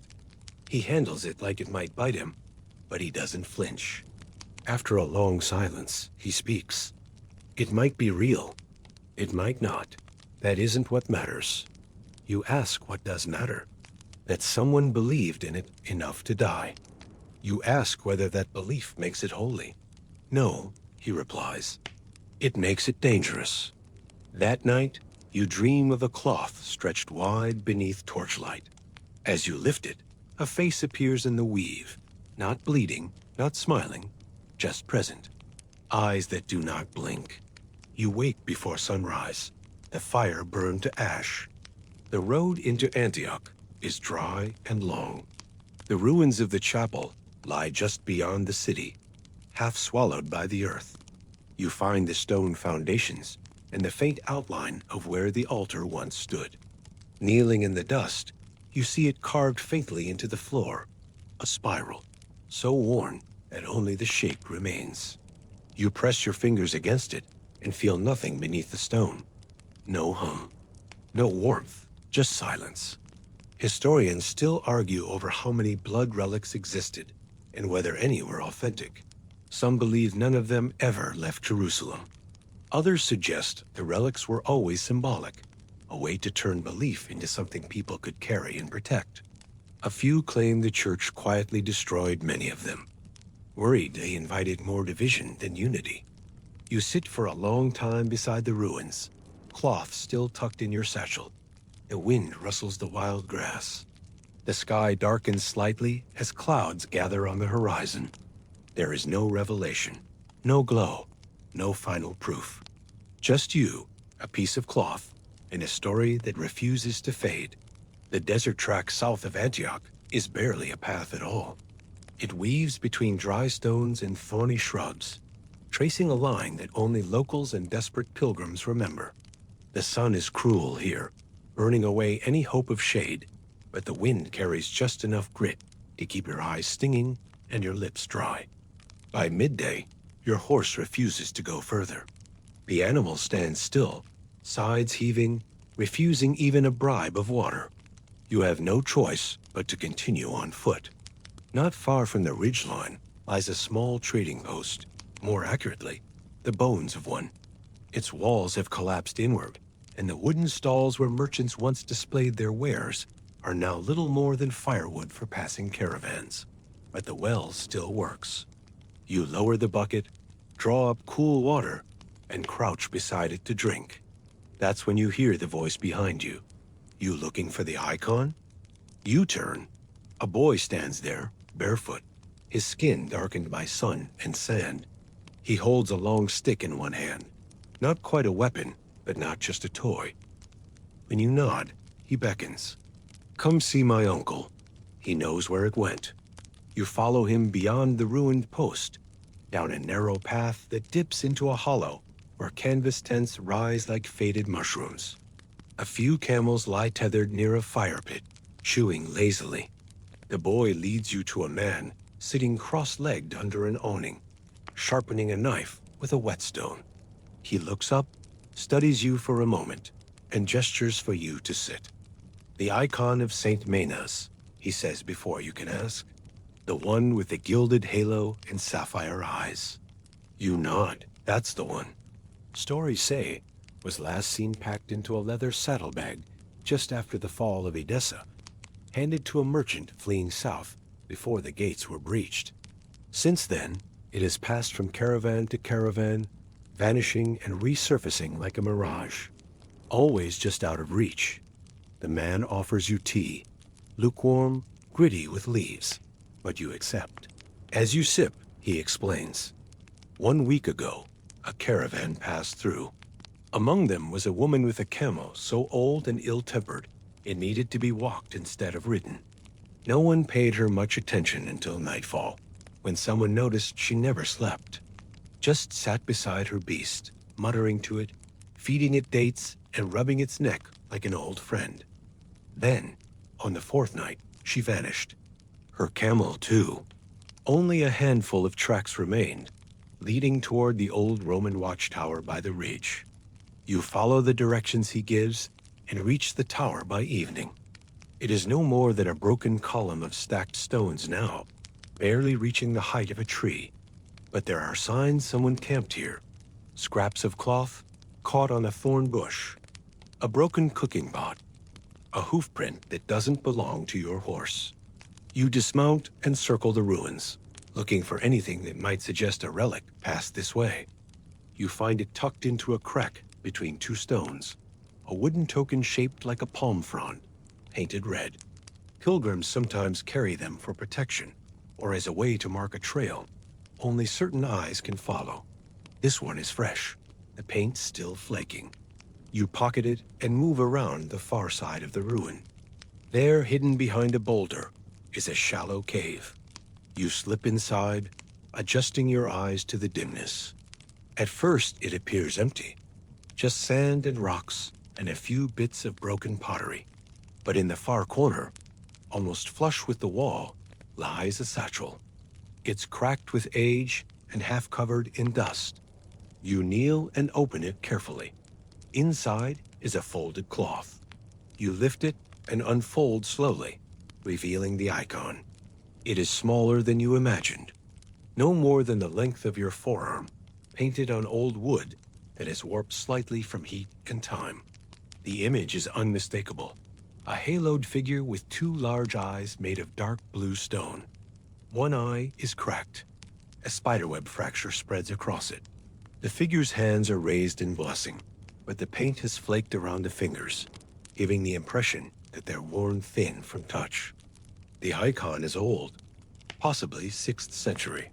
It matches the records from the monastery where it was first kept. A well-known fact among historians is that icons like this were often covered in silver or gold, then stripped during sieges to pay for bribes or ransoms. Some were hidden in walls. Others were buried with monks who refused to flee. But this one was carried, protected, and now forgotten. You carry the icon out of the cave and sit with it in your lap as the wind picks up. Sand swirls lightly, catching on the corners of the wood. You try to imagine the woman who left it here. Why abandon it after so many miles? Was she being followed? Or did she think it was safer left behind? Nearby, your horse stamps the ground nervously. Something unsettles him. You glance around but see nothing. Still, the feeling lingers. You wrap the icon and strap it to your pack. When you return to the encampment, the man is gone. So is the boy. Only ashes remain where the fire had burned. No sign of struggle. No sign of haste. Just absence. You leave a small bundle of food behind, unsure if they ever meant to stay. As you ride back toward the trade road, you begin to understand why relics disappear so often. They do not want to be found. Or perhaps it is the people who carry them who vanish, swallowed by silence, afraid of what others might do to take them. Historians still argue whether this particular icon of Saint Manas ever left Edessa. Some claim it was destroyed when the citadel collapsed. Others believe it was a forgery, made centuries later to replace one that never existed. But here, in your pack, it feels undeniably real and oddly heavy. That night, while making camp in a grove of stunted olive trees, you unwrap the icon and place it on a flat rock beside your fire. The flames catch the sapphire eye and make it glint, almost alive. You stare at it too long and begin to wonder if the figure's expression has changed since you first looked. It is said that some icons weep, others bleed. This one does neither. It only watches. And it keeps watching, long into the night. The hills east of the Dead Sea are quieter than you expected. The air carries almost no sound, just the low whisper of wind moving across sand and stone. Even your horse seems to sense the shift. It walks slower now, hooves muffled by the soft dust that blankets the trail. You are following a story that feels thinner with each mile. A thread unraveling across silence and years. They say there was a monk who lived here once. A man who never closed his eyes. A man who guarded something too holy for the light. No one seems to agree on his name. Some call him Brother Issa. Others, the Sleepless One. The last report placed him at a monastery, clinging to the edge of a cliff, overlooking a dry riverbed and a few lonely date palms. The structure itself is nearly gone. Just a collapsed roof and a handful of walls patched together with faith and mud brick. But the footprint remains. You tie off your horse beneath a crooked fig tree and make your way up the narrow steps carved into the rock. At the top, a rusted gate swings gently in the wind. Beyond it lies a courtyard paved with broken tiles, most of them scorched or faded.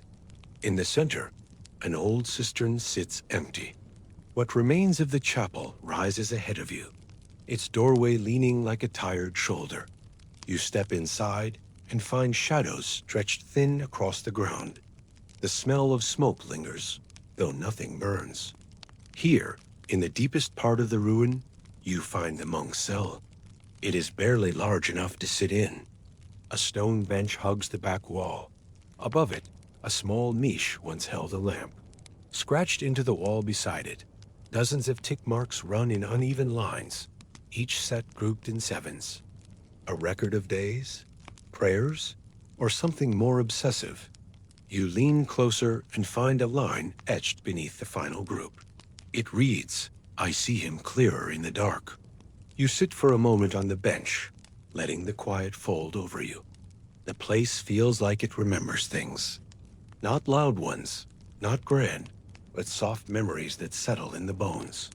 Someone spent a long time here, awake when others slept, staring into the shadows until they were no longer alone. Local stories say the monk refused to sleep for decades. He believed dreams diluted divine visions. Instead, he meditated in intervals, resting his body while his eyes remained open. It sounds impossible, but there are records from crusaders who passed through this region, claiming they met a holy man who never blinked during conversation and could recite full psalms backward without pause. There's a well-known account from a Frankish knight who visited this monastery and left a single line in his journal. The monk's gaze unnerved me more than any blade. He never elaborated.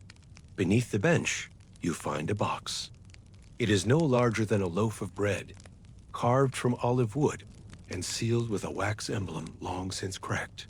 You lift it into the light and gently pry it open.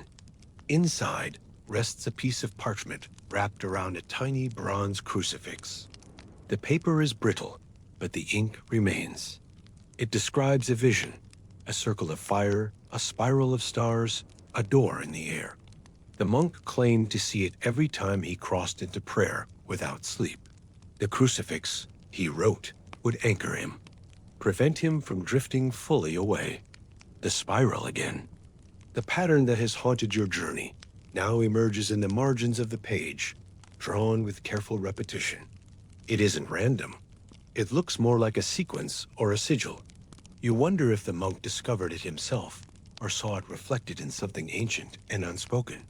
You stay in the ruined chapel that night, lighting a fire in the hearth, using dried brush and bits of wax from a broken candle. As you eat, you study the crucifix, holding it up to the light. Its design is crude but purposeful. The base is heavier than expected, weighted to hang upright no matter how it swings. You wonder if he held it while meditating or if it rested against his chest as a kind of spiritual compass. At some point, you doze off. The wind howls gently through the broken walls. Your dreams are scattered, but in one of them, the monk stands in the doorway of his cell, eyes wide, lips unmoving. He lifts one hand and draws the spiral in the air. Behind him, there is no light, only silence.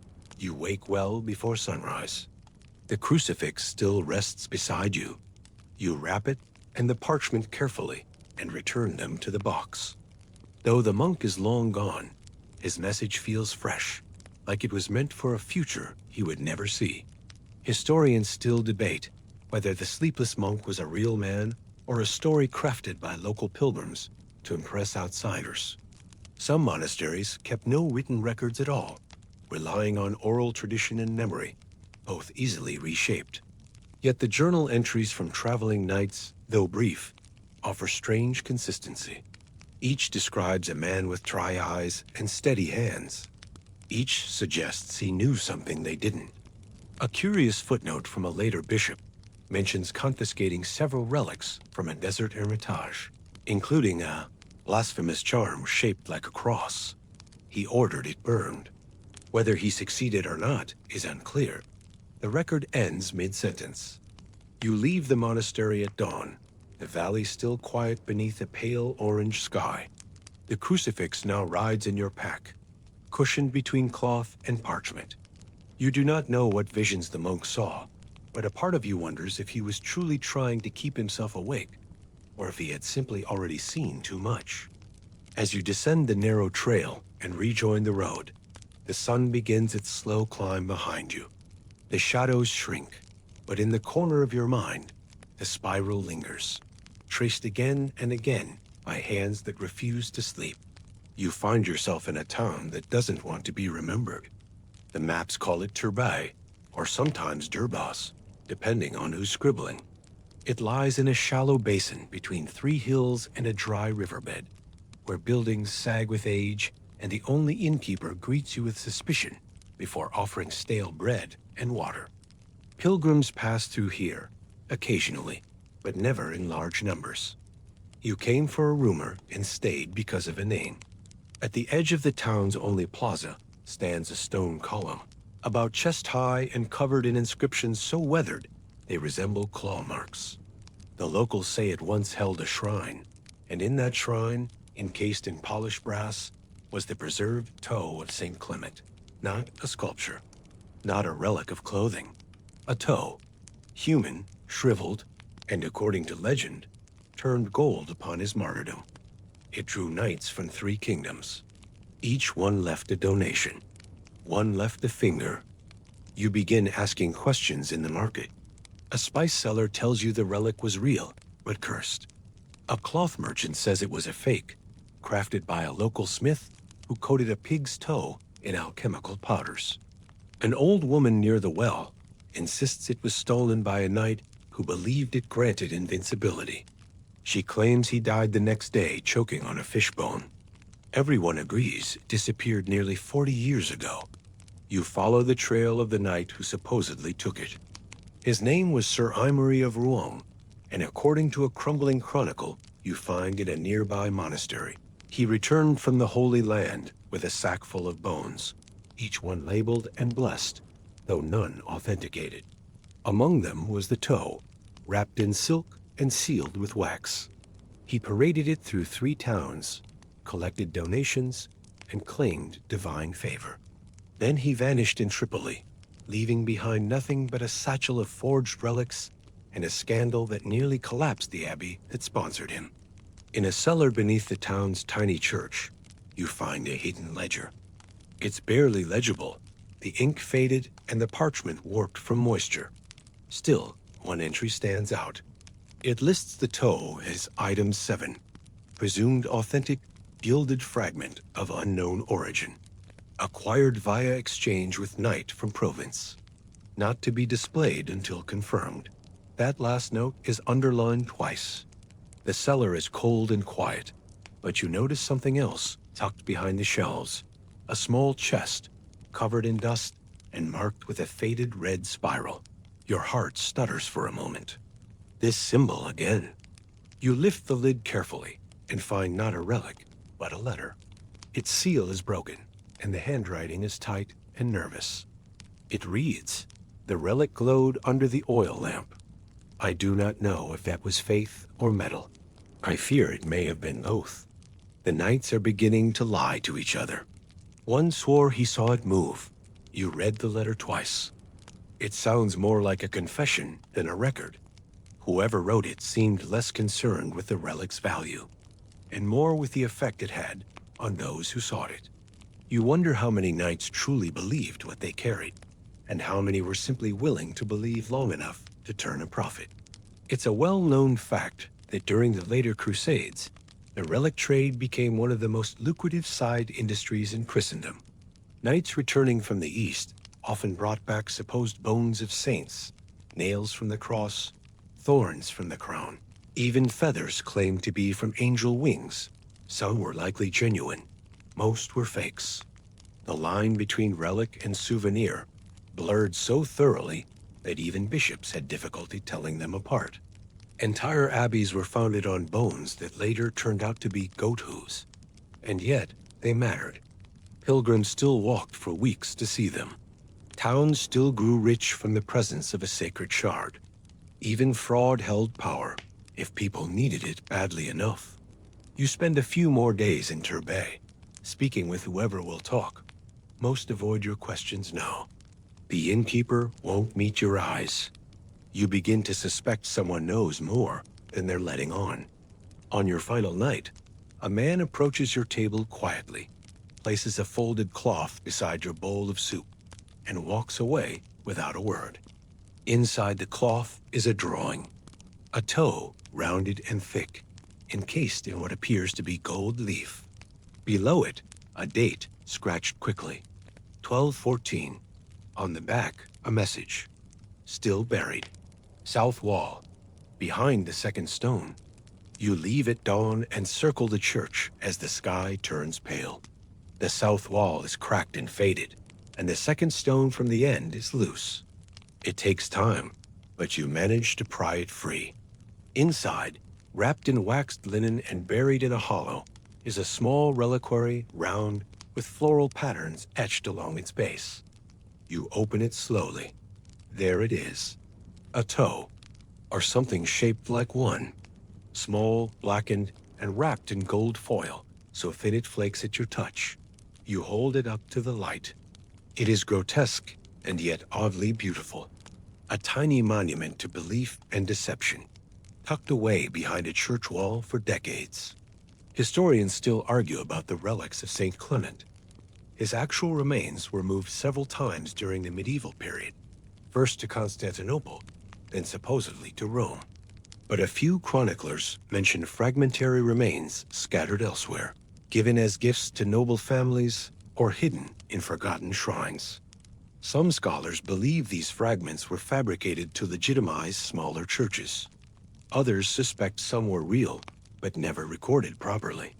You sit in the grass behind the church for a long time, reliquary in your lap, staring at the thing that may have caused a dozen men to lie, steal, and maybe even kill. Whether it's real or not no longer matters. What matters is that it meant something once. And for a few people in this forgotten town, it still does. You rewrap the relic, place it back in its container, and return it to its hollow in the wall. Some things are better left half-remembered, especially when they're shaped like toes. You ride west through a narrow valley, where the sun struggles to break through a haze of fine dust that has lingered for days. The path you follow is older than memory, carved first by goat herders, then repurposed by soldiers and traders. Now it belongs to no one. The hills to your left roll softly, covered in dry grass and scattered stone. Somewhere beyond them, if the rumors are to be trusted, lies the monastery that once housed the chest. The locals do not speak of it by name. They call it simply the chest, or sometimes the box. In the faded accounts you've gathered, it was once part of a papal courier convoy, headed south under the seal of the Latin Patriarch. What it carried, no one could agree on. But one account, a letter copied in the margins of a bishop's register, mentions a list. Not of relics or saints, but of people. Names inked in black. Dozens, maybe hundreds. Each name marked for excommunication or worse. When you finally reach the ruins, they're nearly invisible from the road. Just a few broken arches jutting out from the earth, wrapped in thorn bushes and buried beneath wind-blown soil. You tether your horse and climb toward what remains of the chapel. Only two walls are still standing.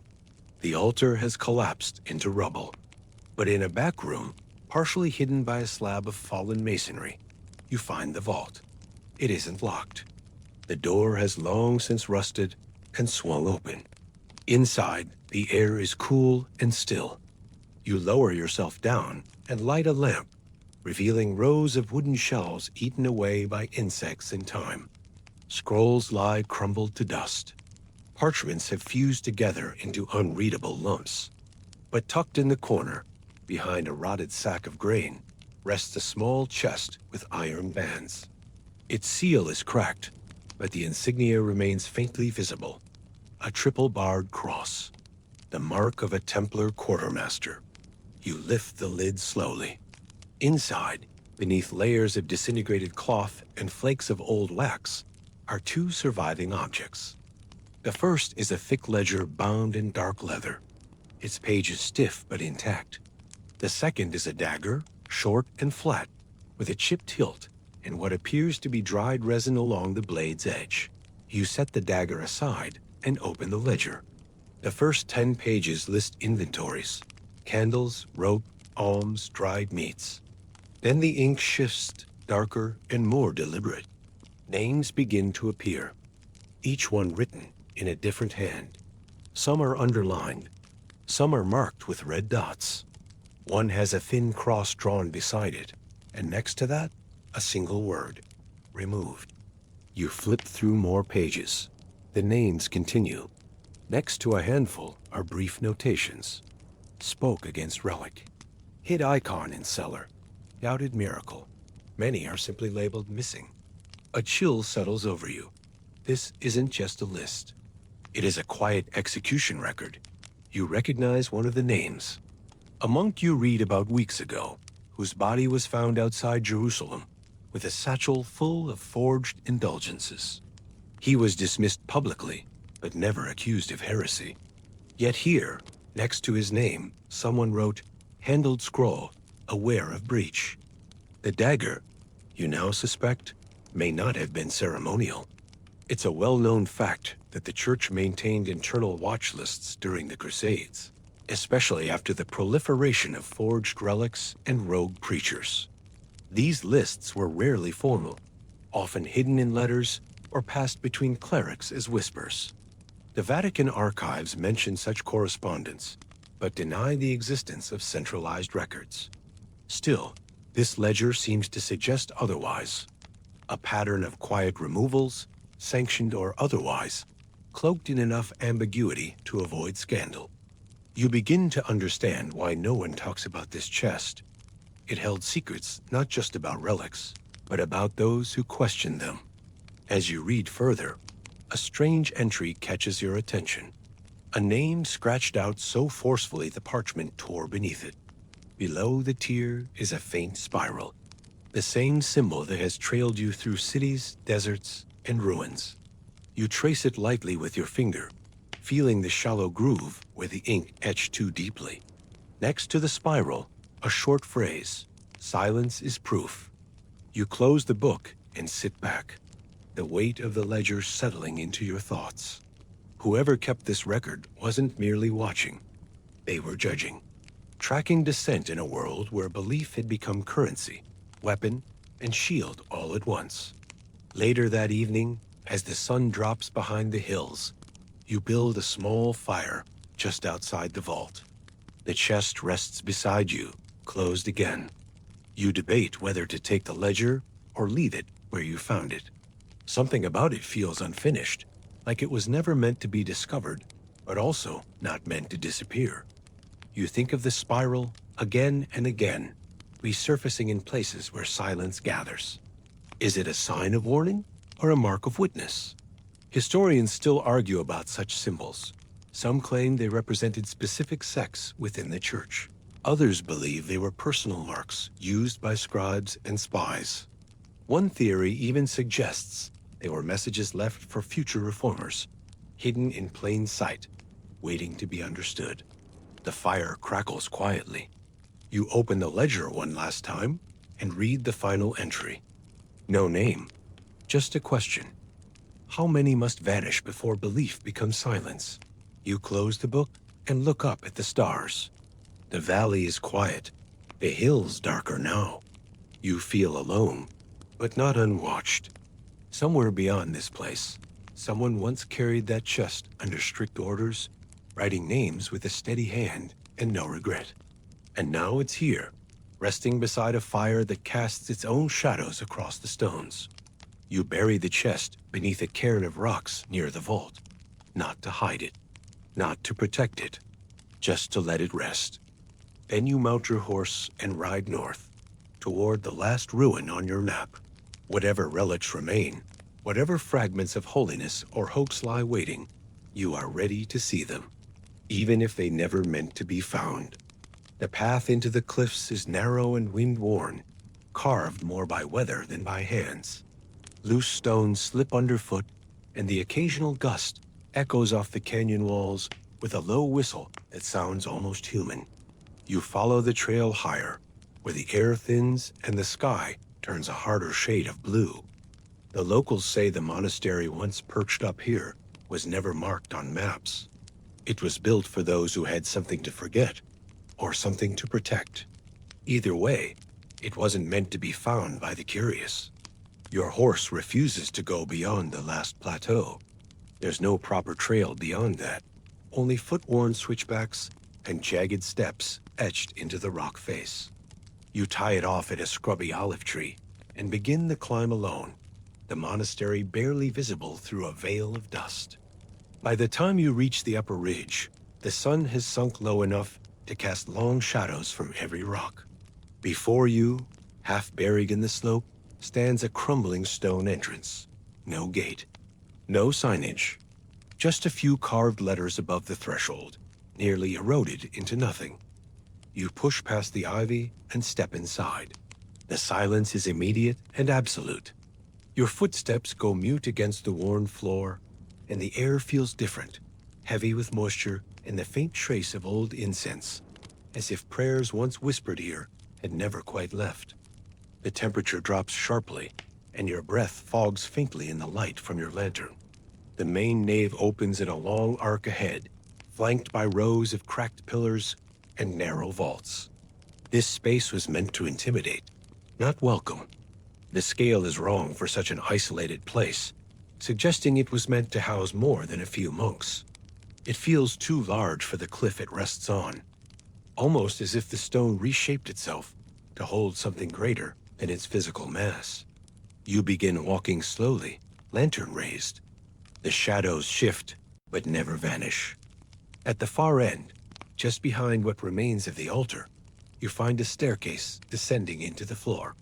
Spiral-shaped and narrow, the steps have been worn smooth by centuries of use.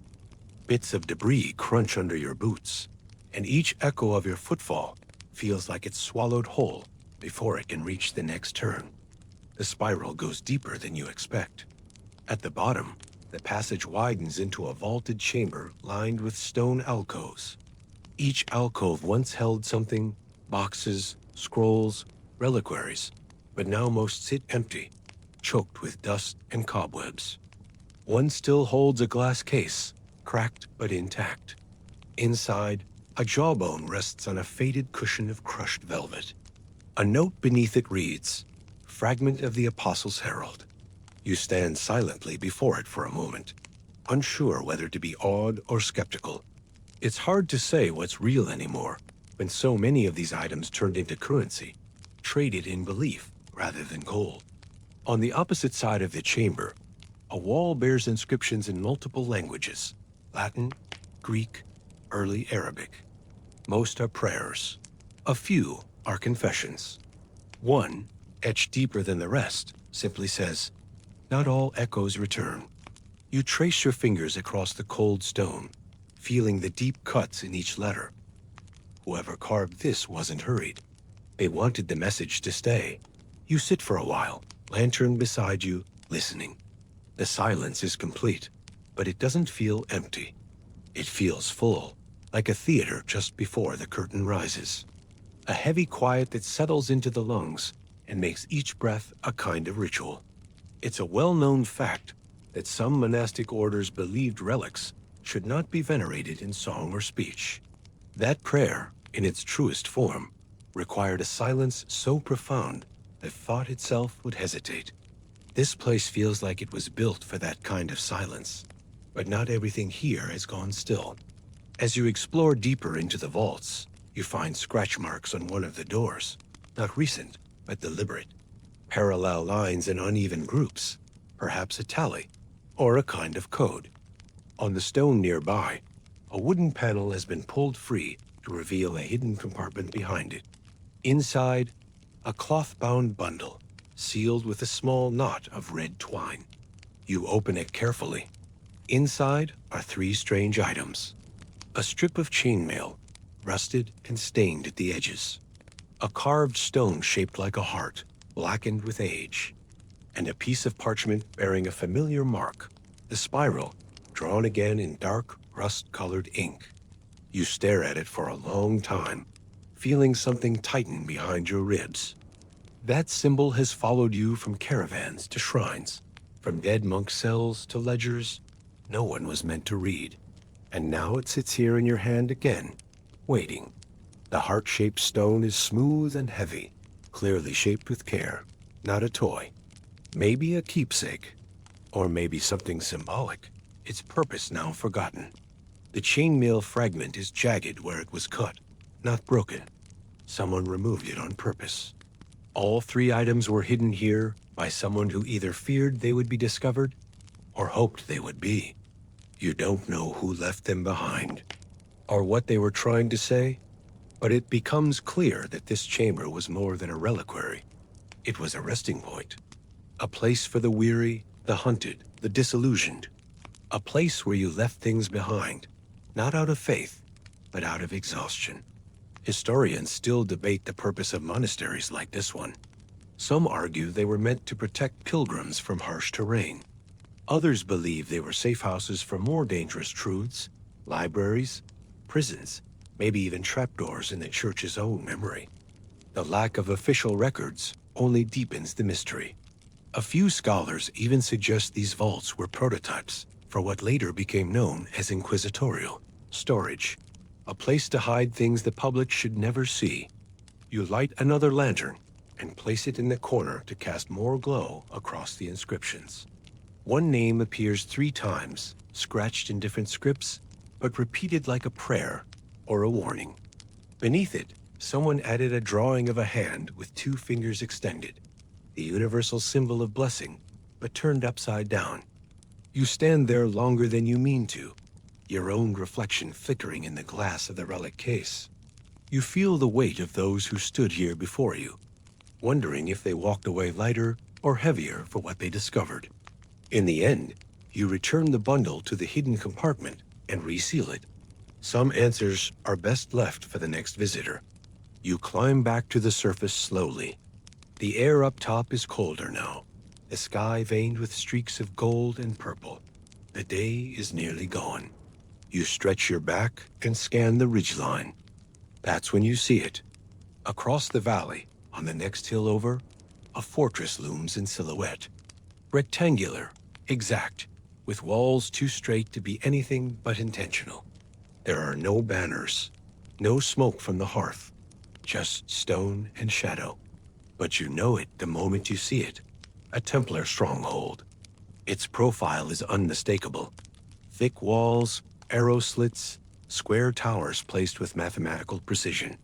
The kind of place designed for control, not comfort, where records are kept and rules enforced, where silence doesn't happen by accident, but by order. You exhale slowly. Whatever relics were lost, scattered, buried, or broken, someone kept the ledgers. Someone tracked the names. Someone filed the spiral under something other than coincidence. You adjust your cloak against the wind and begin the climb down from the monastery. The final stretch of your journey lies ahead. The Templars are waiting. And this time, they know you're coming. They blindfold you at the base of the hill. No one speaks. A hand presses against your back, with just enough pressure to suggest urgency, but not violence. You can still hear the wind, still feel the gravel beneath your boots, but it's the silence of your escorts that unsettles you most. The Templars don't offer greetings. They don't ask questions. They don't tell you where you're going. You're left with your thoughts and the thudding of your own pulse, which seems to get louder with each careful step toward the looming fortress. When the hood finally lifts, you're already inside. No gate, no ceremony, just cold air and the sound of dripping water echoing faintly through a stone corridor. You're standing in a narrow passageway with smooth walls and no visible doors. The only light comes from 2 torches mounted at head height. You turn, but the way you entered is already shut behind a thick wooden panel that blends seamlessly into the wall. Before you can speak, your escort gestures downward. You look and realize your boots are gone.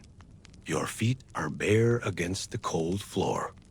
Another gesture follows, this time toward a bench against the wall, where a linen tunic and a woolen cloak are neatly folded. You're meant to change. No words, no explanation. You obey, your fingers clumsy in the cold as you strip off your travel-worn clothes and wrap yourself in the fortress's assigned garments. They smell faintly of salt and iron, like cloth that has spent too long near steel. Once dressed, you're led deeper into the fortress. The halls are unmarked and nearly identical. Thick walls, few windows, no ornamentation. It's impossible to tell how far you're going or what direction you're facing. Eventually, you emerge into a central chamber lit by a grate in the ceiling. Daylight streams down in a harsh, thin beam that barely reaches the middle of the stone floor. Around the edges of the chamber, narrow doorways branch out like spokes on a wheel. You aren't given time to explore. Another Templar, this one in a black mantle, steps forward and hands you a small wooden bowl. Inside is a single piece of bread, a few slices of salted meat, and a metal spoon. Breakfast or judgment? It's unclear. You're seated alone at a long stone table. No one speaks as other newcomers filter in, each guided by their own silent escorts. The meal is eaten without words. Forks scrape softly. Cups are refilled once, never twice. You've heard rumors that some Templar chapters fast for days before speaking aloud again. Here, though, it feels different. Not spiritual, more like enforced quiet.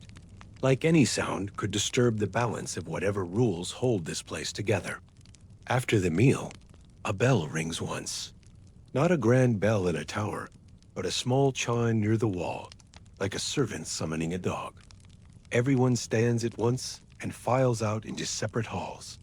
You're the last to rise, unsure of your role or your rights. A scribe appears at your side and hands you a slate, a stick of chalk, and a folded parchment with no writing. When you glance up at him, he taps the parchment once and walks away. This, apparently, is your assignment. You're not given a weapon, a map, or even a clear task. Instead, you're escorted to a stairwell and led down into the undercroft.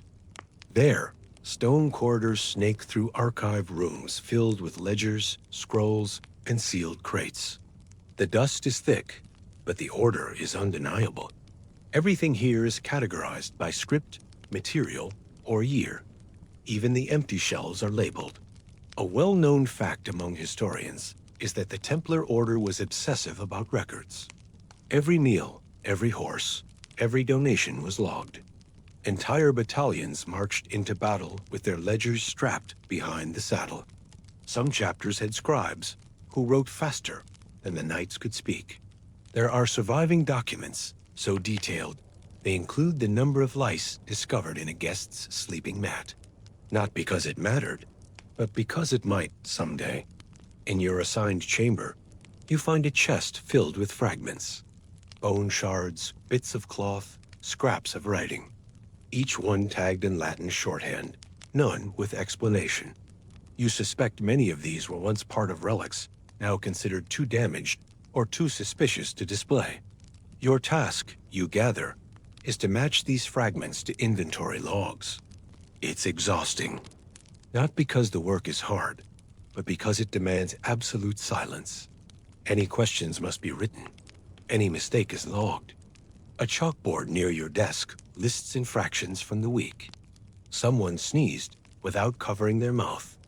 Another was caught writing the name of a saint without proper abbreviation. You wonder what happens to them. You do not ask. At night, you sleep in a stone cell with no door and no candle.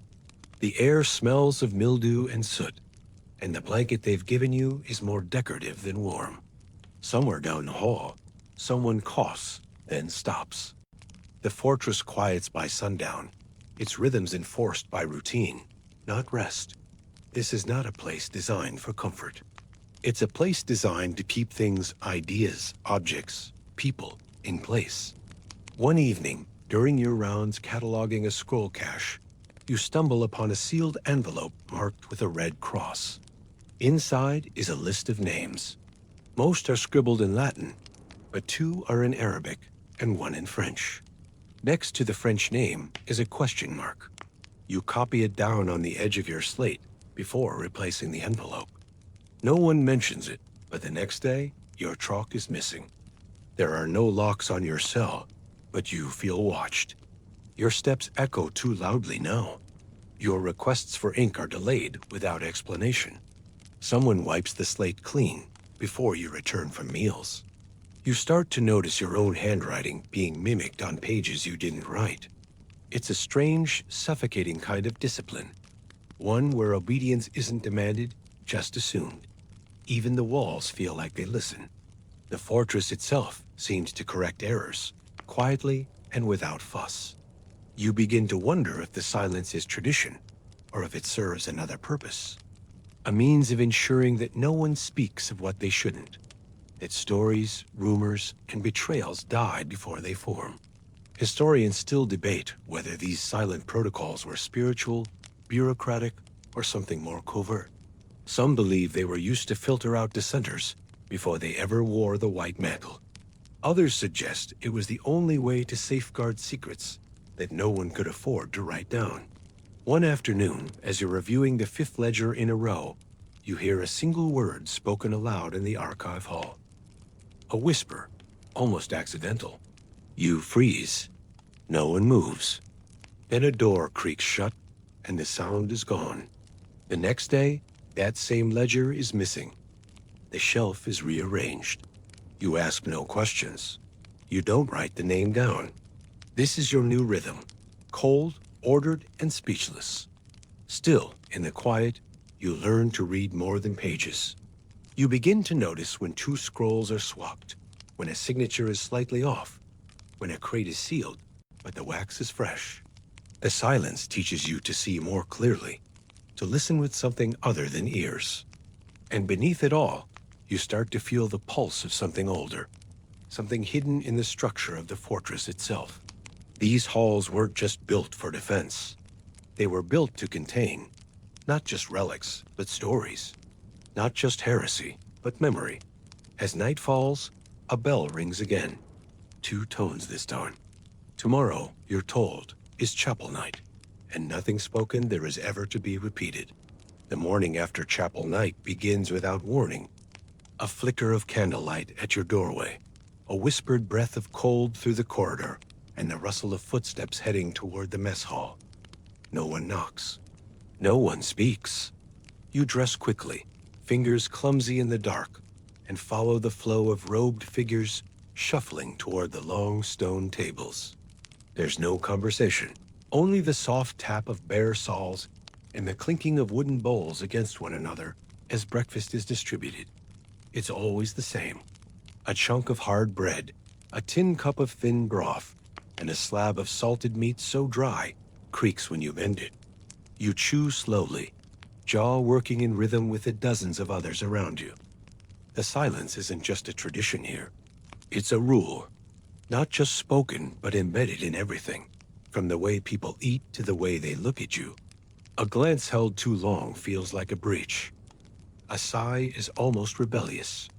At first, you wonder if the silence is meant to encourage contemplation.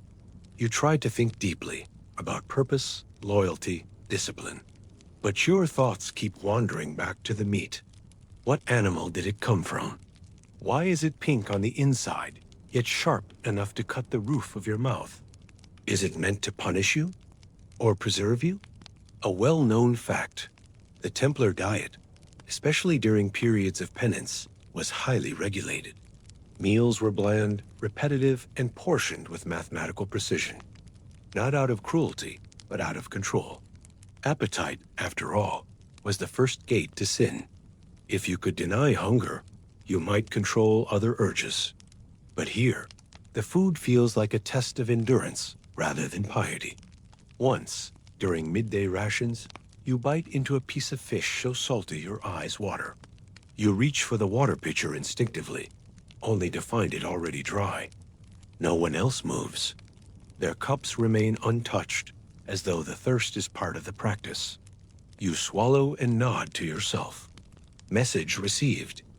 You're assigned to the refectory for 2 days, assisting the quartermaster with disbursement. It seems simple. Measure, distribute, clean. But quickly, you realize there's a rhythm to it.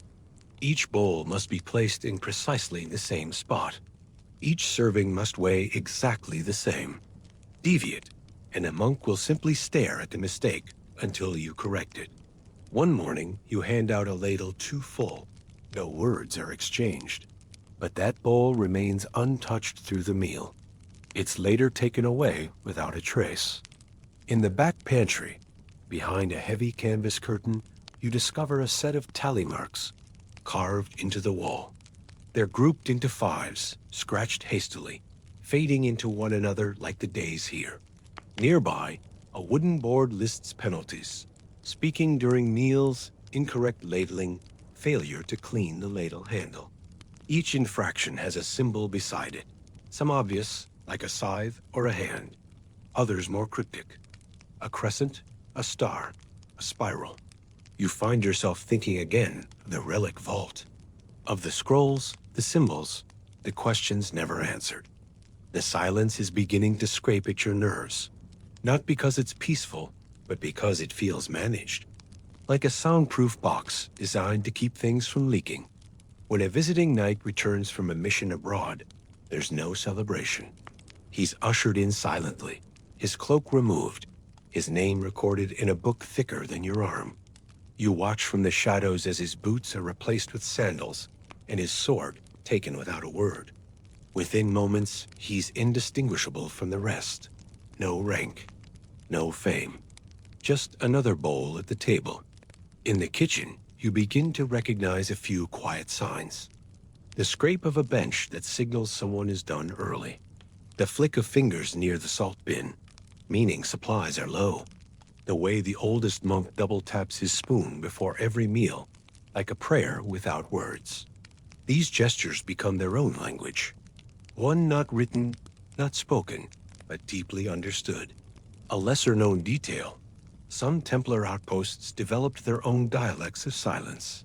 Not just gestures, but ways of organizing breath, posture, movement to convey meaning. A bowed head could mean guilt, or consent, or readiness, depending on when and how it's done. In some places, monks were said to hold entire conversations without a sound, using only the placement of their fingers on a table. A quiet as complex as speech. One afternoon, while restocking the cellar, you stumble across a crate marked with an unfamiliar sigil. It's shaped like a key wrapped in thorns. Inside, jars of preserved meat line the interior, except the labels aren't in Latin, they're in Greek. A dialect of it, actually older and more poetic. You translate one, for the pilgrim in disguise. Another reads, not for shared consumption. You look around. No one else is there. You don't open the jars, but you do memorize the sigil. That night, a monk approaches your bunk and places a folded scrap of parchment on your blanket. He says nothing. When you open it, there's a drawing of the same key and thorn symbol and a question mark beneath it. You turn to ask him what it means, but he's already gone. No footsteps. Just air, still and cool. For a moment, you wonder if it was a test or a warning. The silence becomes heavier. You find yourself rehearsing questions in your head you'll never get to ask. Why is the salted meat rationed in uneven quantities on some days? Why do some bowls come with rosemary and others don't? Who decides which monk fasts and which eats in full? There are patterns, but they shift just enough to stay outside your grasp. And then there are the absences. One morning, Brother Aldrich, who sat to your left every meal for a week, is gone. His bowl remains, but is never filled. No one looks at the empty space. The next day, it's as though he never existed. You check the slate where duty rotations are posted. His name has been scrubbed, not erased, as if to leave behind the faintest memory of its removal. Historians still debate what happened to Templars who disobeyed the silence. Some believe they were reassigned. Others say they were sent to fortresses of forgetting, remote outposts where records were burned and names unspoken. There are accounts of Templar scrolls with gaps in the lineages, entire battalions without commanders listed, as if silence was the punishment and the grave combined. You begin to understand that the salted meat isn't just food. It's a lesson, a ritual of control. It teaches you what to expect, what not to question. It's bland, but it's reliable. It's difficult to chew, but never impossible. Just enough to remind you that survival requires submission.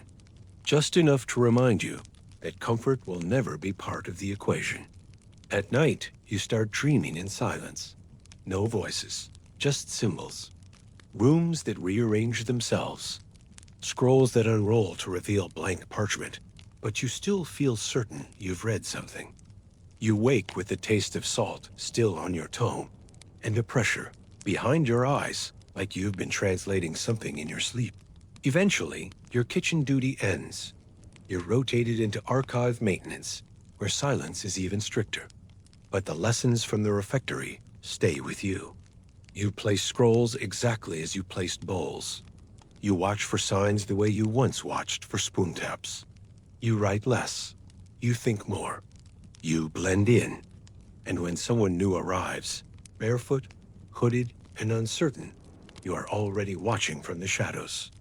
Already wondering if they'll notice the salt, the silence, the missing names.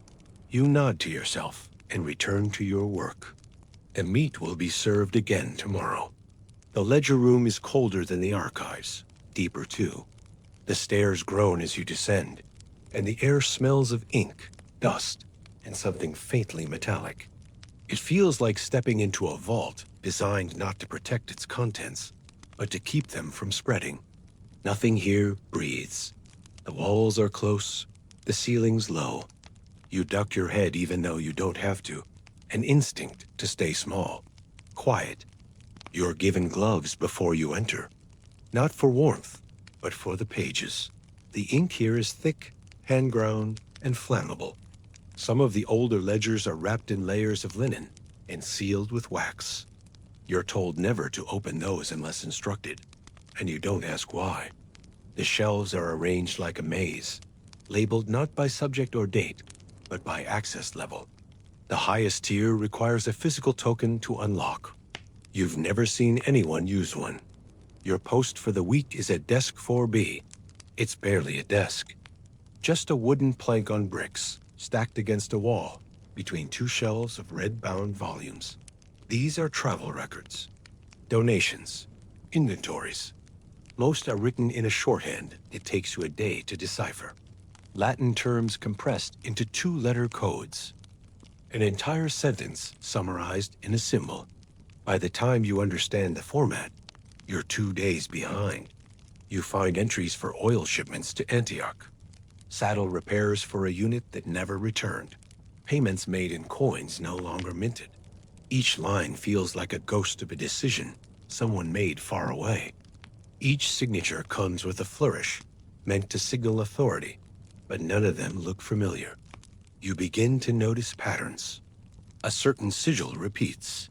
A square within a square, drawn faintly in the corner of every second page. You follow it across 5 volumes. Eventually, it leads to a page that's been sliced out. You sit back, throat dry. You aren't supposed to report anything unless you're questioned directly. But this is different. You leave a note in the daily record box. 4 hours later, your gloves are gone, and a new pair is folded neatly on your desk. The replacement fits better. Nothing else is said. A well-known fact. The Knights Templar were master accountants.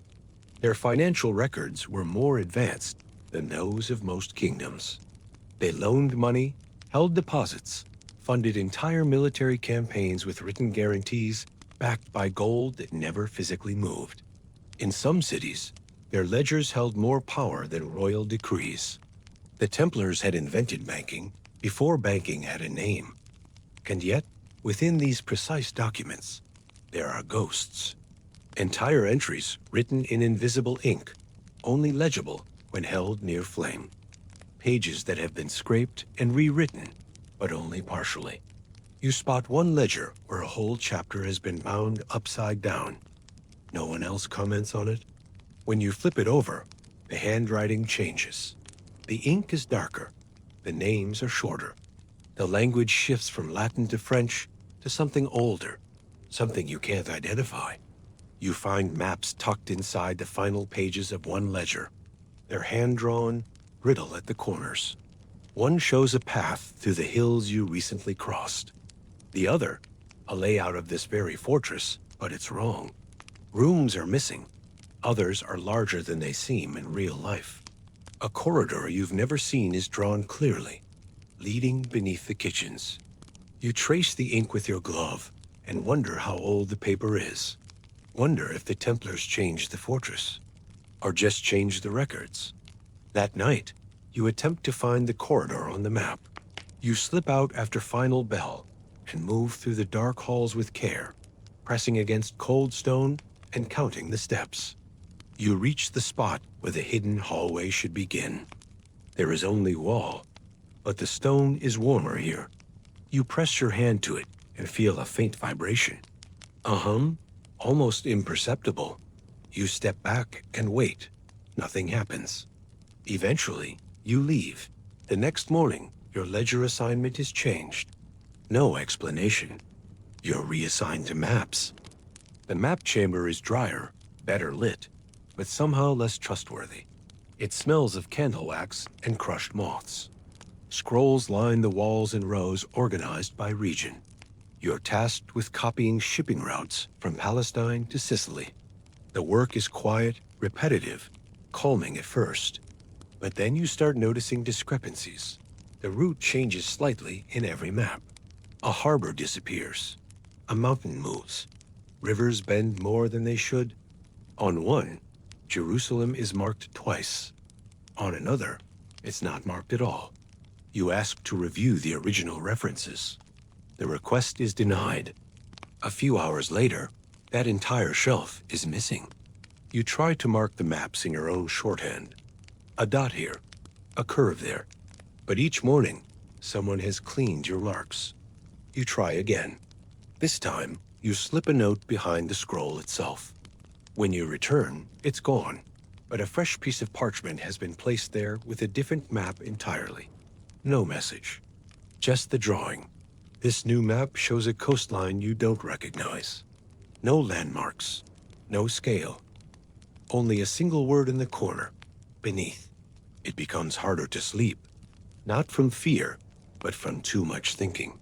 You wake in the dark and trace lines in the air with your fingers, recreating the maps you've seen, trying to connect roads with ledgers, names with cargo, times with symbols. The square within a square appears again, tucked into a scroll of minor port towns, always faint, always at the edge. A quirky detail you overhear once during evening duty. Older Templar scribes would sometimes draw fake islands on maps, not for deception, but for protection. If one map was stolen, the false island would signal to the other scribes that the document had been compromised. Sometimes, the false islands would be jokes. A fish-shaped rock, a port named Nowhere. Other times, they marked something real, something you were not meant to find unless you knew to look past it. One afternoon, while organizing regional documents, you find a single parchment without a heading. No labels, no date. It shows a ring of forts, all interconnected, surrounding a central hollow. At first, it looks like a city, but then you realize there's no entrance, no gates, only walls. A fortress designed to keep something in, not out.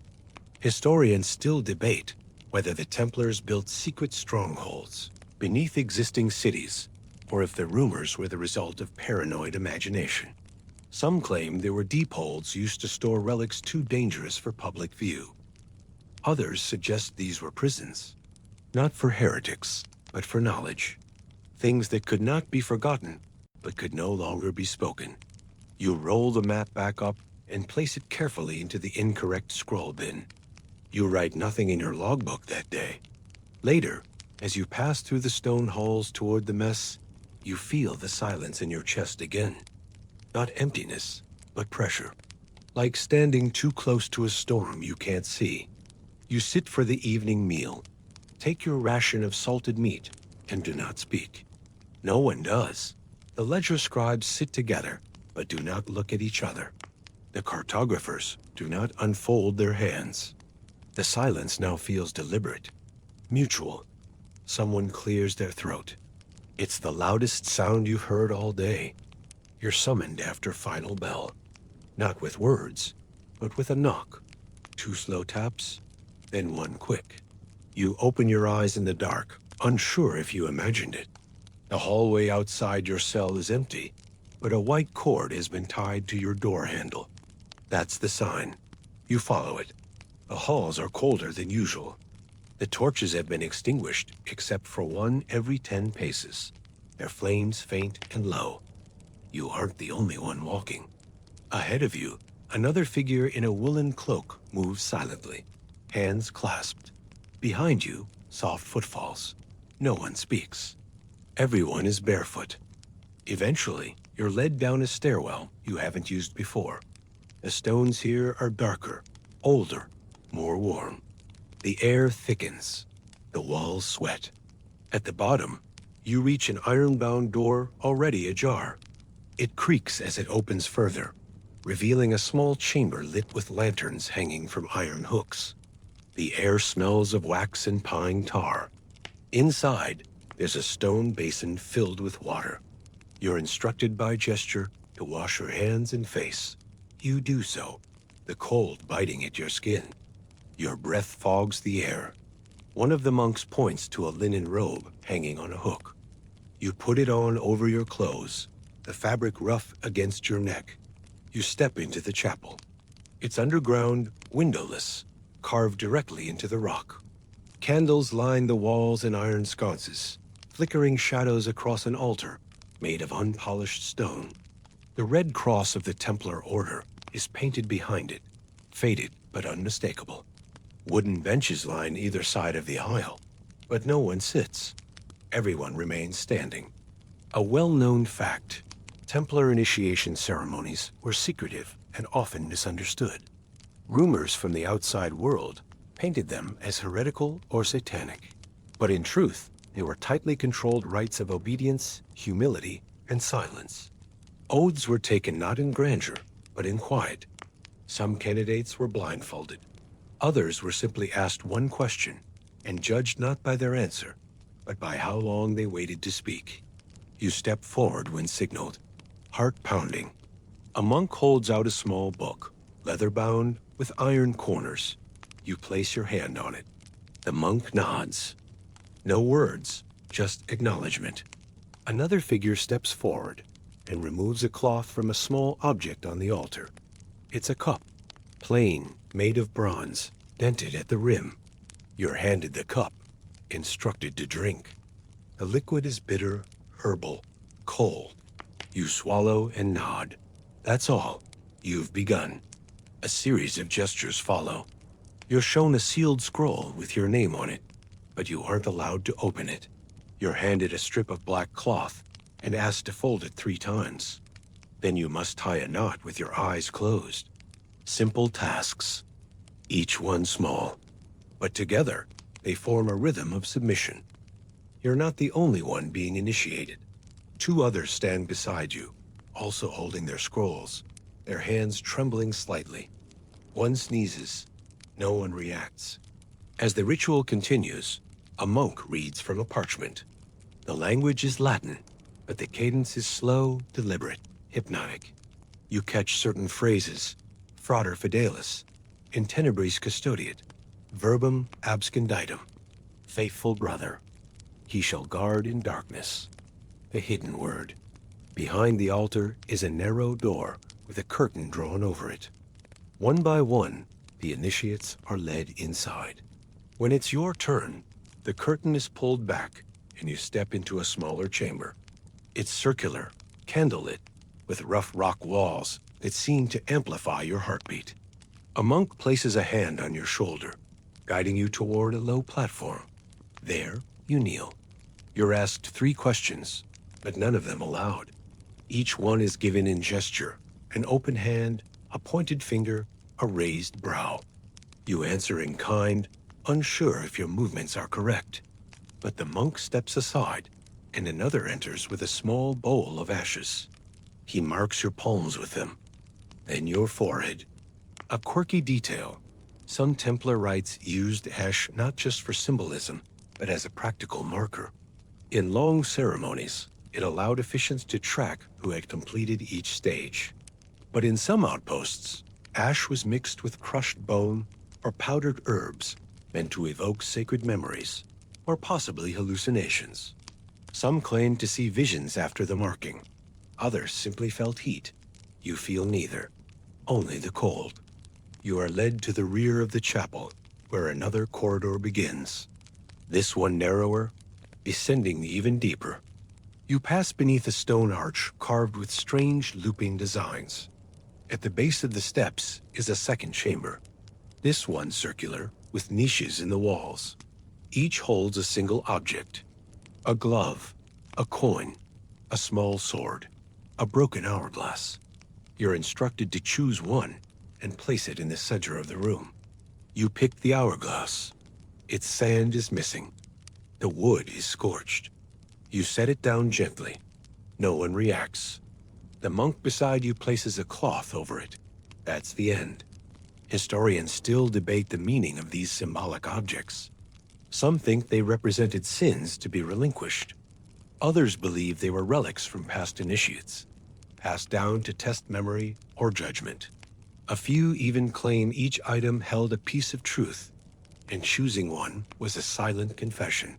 But you wonder if the hourglass was ever full. As you return to the main chapel, a soft chime rings from a corner you hadn't noticed before. Not a bell, exactly. More like a suspended piece of metal being struck with a bone. The sound is sharp and hollow. One by one, the initiates place their scrolls into a box beside the altar. You follow, slipping yours in gently. It lands without a sound. The lid closes. A key turns. The ceremony ends, not with blessing, but with silence. Each initiate receives a folded cloth, plain and unadorned. When you return to your bunk, you unfold it to find a red cross stitched into the linen, slightly off-center. You're told nothing about how or when to wear it. It isn't a badge, it's a reminder. That night, you lie awake longer than usual. The candles in the hallway are never lit. The air feels heavier. Somewhere below, deep in the belly of the fortress, you imagine the chapel still standing in its candlelight silence, unbothered by your thoughts. Later that week, you hear a rumor spoken too loudly near the cistern stairs. An older brother claims the scrolls aren't stored in the chapel at all, that they're removed each night, carried to a separate vault, and burned if the initiate shows doubt. But others say the scrolls are copied by a blind scribe in the mountains, where wind carries no sound. Historians still argue about whether the Templars kept detailed initiation records. Some claim the order stored entire biographies of each brother in vaults hidden beneath commanderies. Others argue that once initiated, a man was expected to become part of the silence itself, his past reduced to the moment he first knelt in the dark. You may never know the truth, but when you close your eyes, you still feel the chalky drag of ash against your palms. You still hear the hollow chime echoing through the stone. You still see the hourglass, empty, blackened, motionless. And you wonder if your choice meant more than anyone let on. The days after the initiation feel quieter, not in volume, but in texture, as if the stone itself now watches you pass. The walls seem to absorb your footsteps more than they used to. The other brothers nod at you, but fewer speak. Mealtimes stretch out in disciplined silence. Every bowl is placed with care. Every glance is calculated. You're assigned new duties, mostly in the eastern wing of the fortress, where the hallways are narrower and the light fades faster. You clean the armory. You sweep the chapel. You carry buckets from the well. Each task seems simple, but there is something beneath it. A rhythm of movement that feels choreographed, like you're being taught a language through muscle memory. One morning, while scrubbing a corridor near the chapter room, you hear something odd. A voice, too low to make out words, but definitely speaking. You pause, cloth in hand. The voice continues, just beyond the heavy wooden door. Then it stops. You lean closer. The door creaks open before you can react. A brother in full cloak steps out, glances down at you, and says nothing.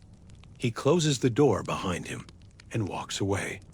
Later that day, you return to that same corridor. You touch the handle of the door. It's locked. You try again an hour later. Still locked. On the third day, you find it slightly ajar. Inside is a circular room with no windows and only one chair facing the wall. On the wall hangs a single tapestry, red, with the familiar cross stitched in thick thread. Behind it, faint lines are scratched into the stone. You reach up and lift the corner of the fabric. There's writing beneath it. Not in Latin, not in Greek, but something else. Cruder, etched deep. You can't make it out. You lower the tapestry and step back. A well-known fact. The red cross of the Knights Templar was adopted as a symbol of sacrifice, devotion, and militant purity. Worn over their tunics, it was meant to show that they were both monks and warriors, pledged to die in service if necessary. What few know is that the cross also served a more practical purpose. It identified rank and role. The shade, the stitching, and even the thickness of the cloth held meaning understood only within the order. You start noticing the differences. One brother's cross is more faded. Another's is cut from finer cloth. Some are sewn by hand, others pressed with dye. And some have small, near-invisible symbols embroidered into the corners. Symbols you begin to recognize from ledgers and maps. Whispers begin to reach you, always indirectly. Someone mentions the ones with the second cross. Another calls them the handlers. A third just says, don't ever ask about their quarters. Quirky detail. A few Templar fortresses had passageways designed to carry sound, channels built into the stone that allowed whispers to travel from one end of a hall to another. These were used in times of siege, or to alert key members without drawing attention. But there are stories that some of these channels were also used during trials, allowing witnesses to speak without ever being seen. You test the theory. Late at night, in the older wing, you find a vent shaped like a narrow slit in the wall. You lean close and speak a single word. Silence. You wait. Then, just as you're about to leave, a whisper returns. You don't understand it. The language is unfamiliar, but the tone is unmistakably human. From then on, you begin to pay closer attention to how and where whispers gather. In the archives, a brother turns his head toward a pillar before answering a question. In the garden, another seems to murmur into his sleeve while watering herbs. In the hallway near the kitchens, you see one monk kneeling, not in prayer, but with his ear pressed against the floor. You're told nothing. No one warns you. No one explains. But the silence thickens. One day, you're sent to clean the storage room near the base of the tower. You open the cabinet and find a box marked with a red cross, but smaller than usual. Inside are strips of parchment, each with a name. Some are marked with a line through them. Some have been folded. You recognize one of the names. It's someone you haven't seen since the night of your initiation. Historians still debate the Templar system of internal record-keeping. It's known that they had their own methods of tracking membership, but little survives. Some theorize that names were cycled through a system of rotation, where members would switch identities based on assignment. Others believe certain names were placeholders for roles, not people. There are even claims that once initiated, a brother's real name was never used again. You keep the parchment. Not out of curiosity, but out of instinct. In your next assignment, you're placed in the scriptorium, a long room lined with writing desks and shelves of scrolls. You're not copying text, though. You're assigned to trimming quills and preparing ink. The ink is thick, mixed with soot and gum, and you're warned not to spill it. You notice that every ink pot is labeled with a symbol. Most are familiar, but one bears the same mark as the tapestry from the secret room. You ask about it. The scribe tells you, without looking up, that ink is not for names. Later that evening, you're approached by a quiet figure in a gray robe. They ask you to carry a message. No envelope, just words. You're to whisper them to a brother on the 3rd floor near the bell tower. You're told the exact phrasing. You deliver it without questioning. The brother nods once, turns, and disappears into the stairwell. The next morning, your linens are folded differently. Your robe is replaced with a fresh one. No explanation is given. You hear another whisper that day. This time, it includes your name. You've never said it aloud here. Not once. It begins with a summons you don't receive. Not a knock. not a parchment, just an absence. For 3 days, no one speaks to you. No new assignments arrive. No doors open early for your chores. At meals, no one meets your eyes. You aren't sent to the garden or the scriptorium or the cistern.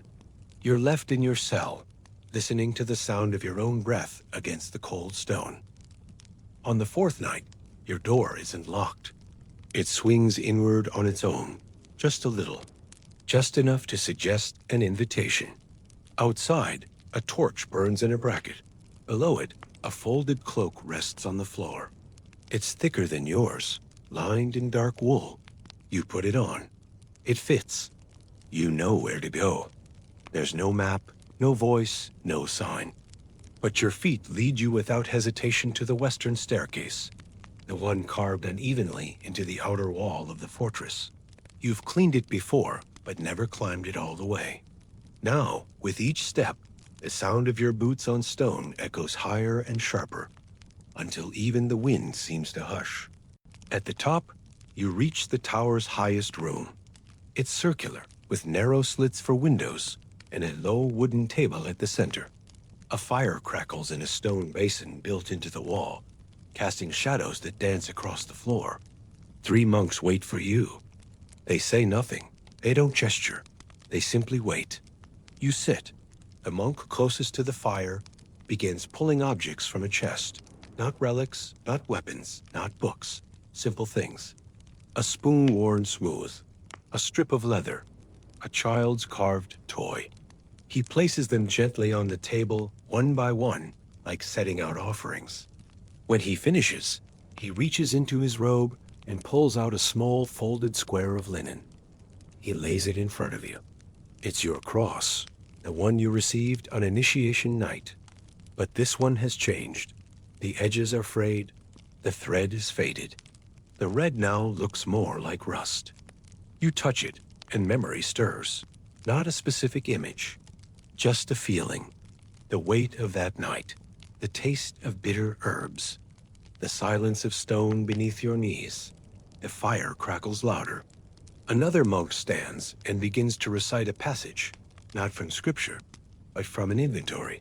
You recognize it, not from any book you've read, but from the whispered lists you've overheard.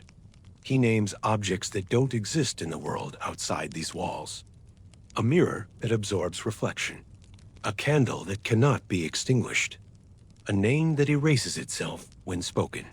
A well-known fact. Many Templar inventories were encrypted using substitution ciphers and rotated symbols, known only to a handful of ranking members. These inventories cataloged not only valuables, but people, experiences, events. Some even included dreams recorded by multiple monks, compared for similarities, and filed like documents. The monk finishes his list and returns to his seat. The silence returns, thick and gentle. The third monk removes a key from around his neck and places it in the center of the table. No chest appears. No door is unlocked. The key is not for you. You sit in the stillness until the fire burns low. Then they stand, all three, and lift the table together, revealing a trapdoor beneath it. You are not asked to follow. You are asked to watch. One by one, they descend. When they're gone, the fire is left to you. It throws little heat now, only a flickering light that plays across the objects still on the table. You run your fingers across the spoon. It feels warmer than it should. You lift the strip of leather. The initials carved into it are unfamiliar. The carved toy is a horse. One wheel is missing. It rocks unsteadily when you nudge it, but it doesn't fall. Quirky detail. Some Templar strongholds kept quiet rooms high in their towers, not for punishment, but for recalibration.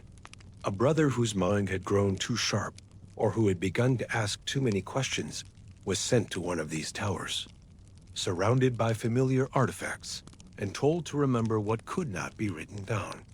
They were known as the Forgetting Rooms, though no official record confirms their purpose. You remain there until morning. You wake briefly once or twice. Or you think you do. The fire never fully dies, but the world fades around it. When the sunlight finally touches the edges of the tower's slit windows, it feels intrusive, unwelcome. You gather the items back into the chest. You fold the cross and slide it into your robe. Then you close the trapdoor. There is no sign of the monks. You descend slowly, passing each familiar corridor with a new kind of quiet in your bones. The halls don't feel smaller, but they feel farther away. The voices you hear are softer now, not because they're whispering, but because your ears have learned not to listen for words. Historians still debate the final roles of senior initiates in the Templar ranks. Some suggest they became stewards of specific knowledge, keepers of maps, ledgers, relics, or rituals. Others believe they entered a final stage of withdrawal, no longer part of daily life, but not absent either. A silent rank of observers, present in the firelight but fading from memory. As you reach the main floor of the fortress, a breeze carries the scent of burnt parchment and cold iron. You look down and realize your boots are dusted with ash. You're not sure when that happened. You return to your quarters, but the bedding has been removed. The basin is empty. A fresh robe hangs where your cloak once did. You sit on the floor and fold your hands. The fortress outside moves on without you. Meals are served. Gates are locked and opened again. Chores are assigned, but your name isn't called. Your place isn't set. You've joined the ranks behind the Red Cross. Not the ones who lead, not the ones who serve, the ones who remember or forget. And that's where we'll leave it for tonight. From the dust-choked roads of the Crusader caravans to the echoing chapels where kings broke bread with knights. From lost relics hidden in cliffside vaults to the firelit stone halls of the Templar strongholds. A long, slow walk through the forgotten corridors of medieval devotion and secrecy. If you're still awake, thanks for staying with me all the way to the end. And if you drifted off somewhere between the desert marshes and the silent monastery walls, that's completely fine too. That's kind of the whole point. If you enjoyed this slower, sleep-friendly journey into the past, feel free to like the video and subscribe for more. And as always, let me know in the comments where you're listening from and what time it was when you pressed play. It's always fascinating to see how far these late-night history walks can reach. For now, I'll let the Crusaders dismount. The fortress gates close, and the lanterns in the chapel flicker one last time. Sleep well, and I'll see you next time.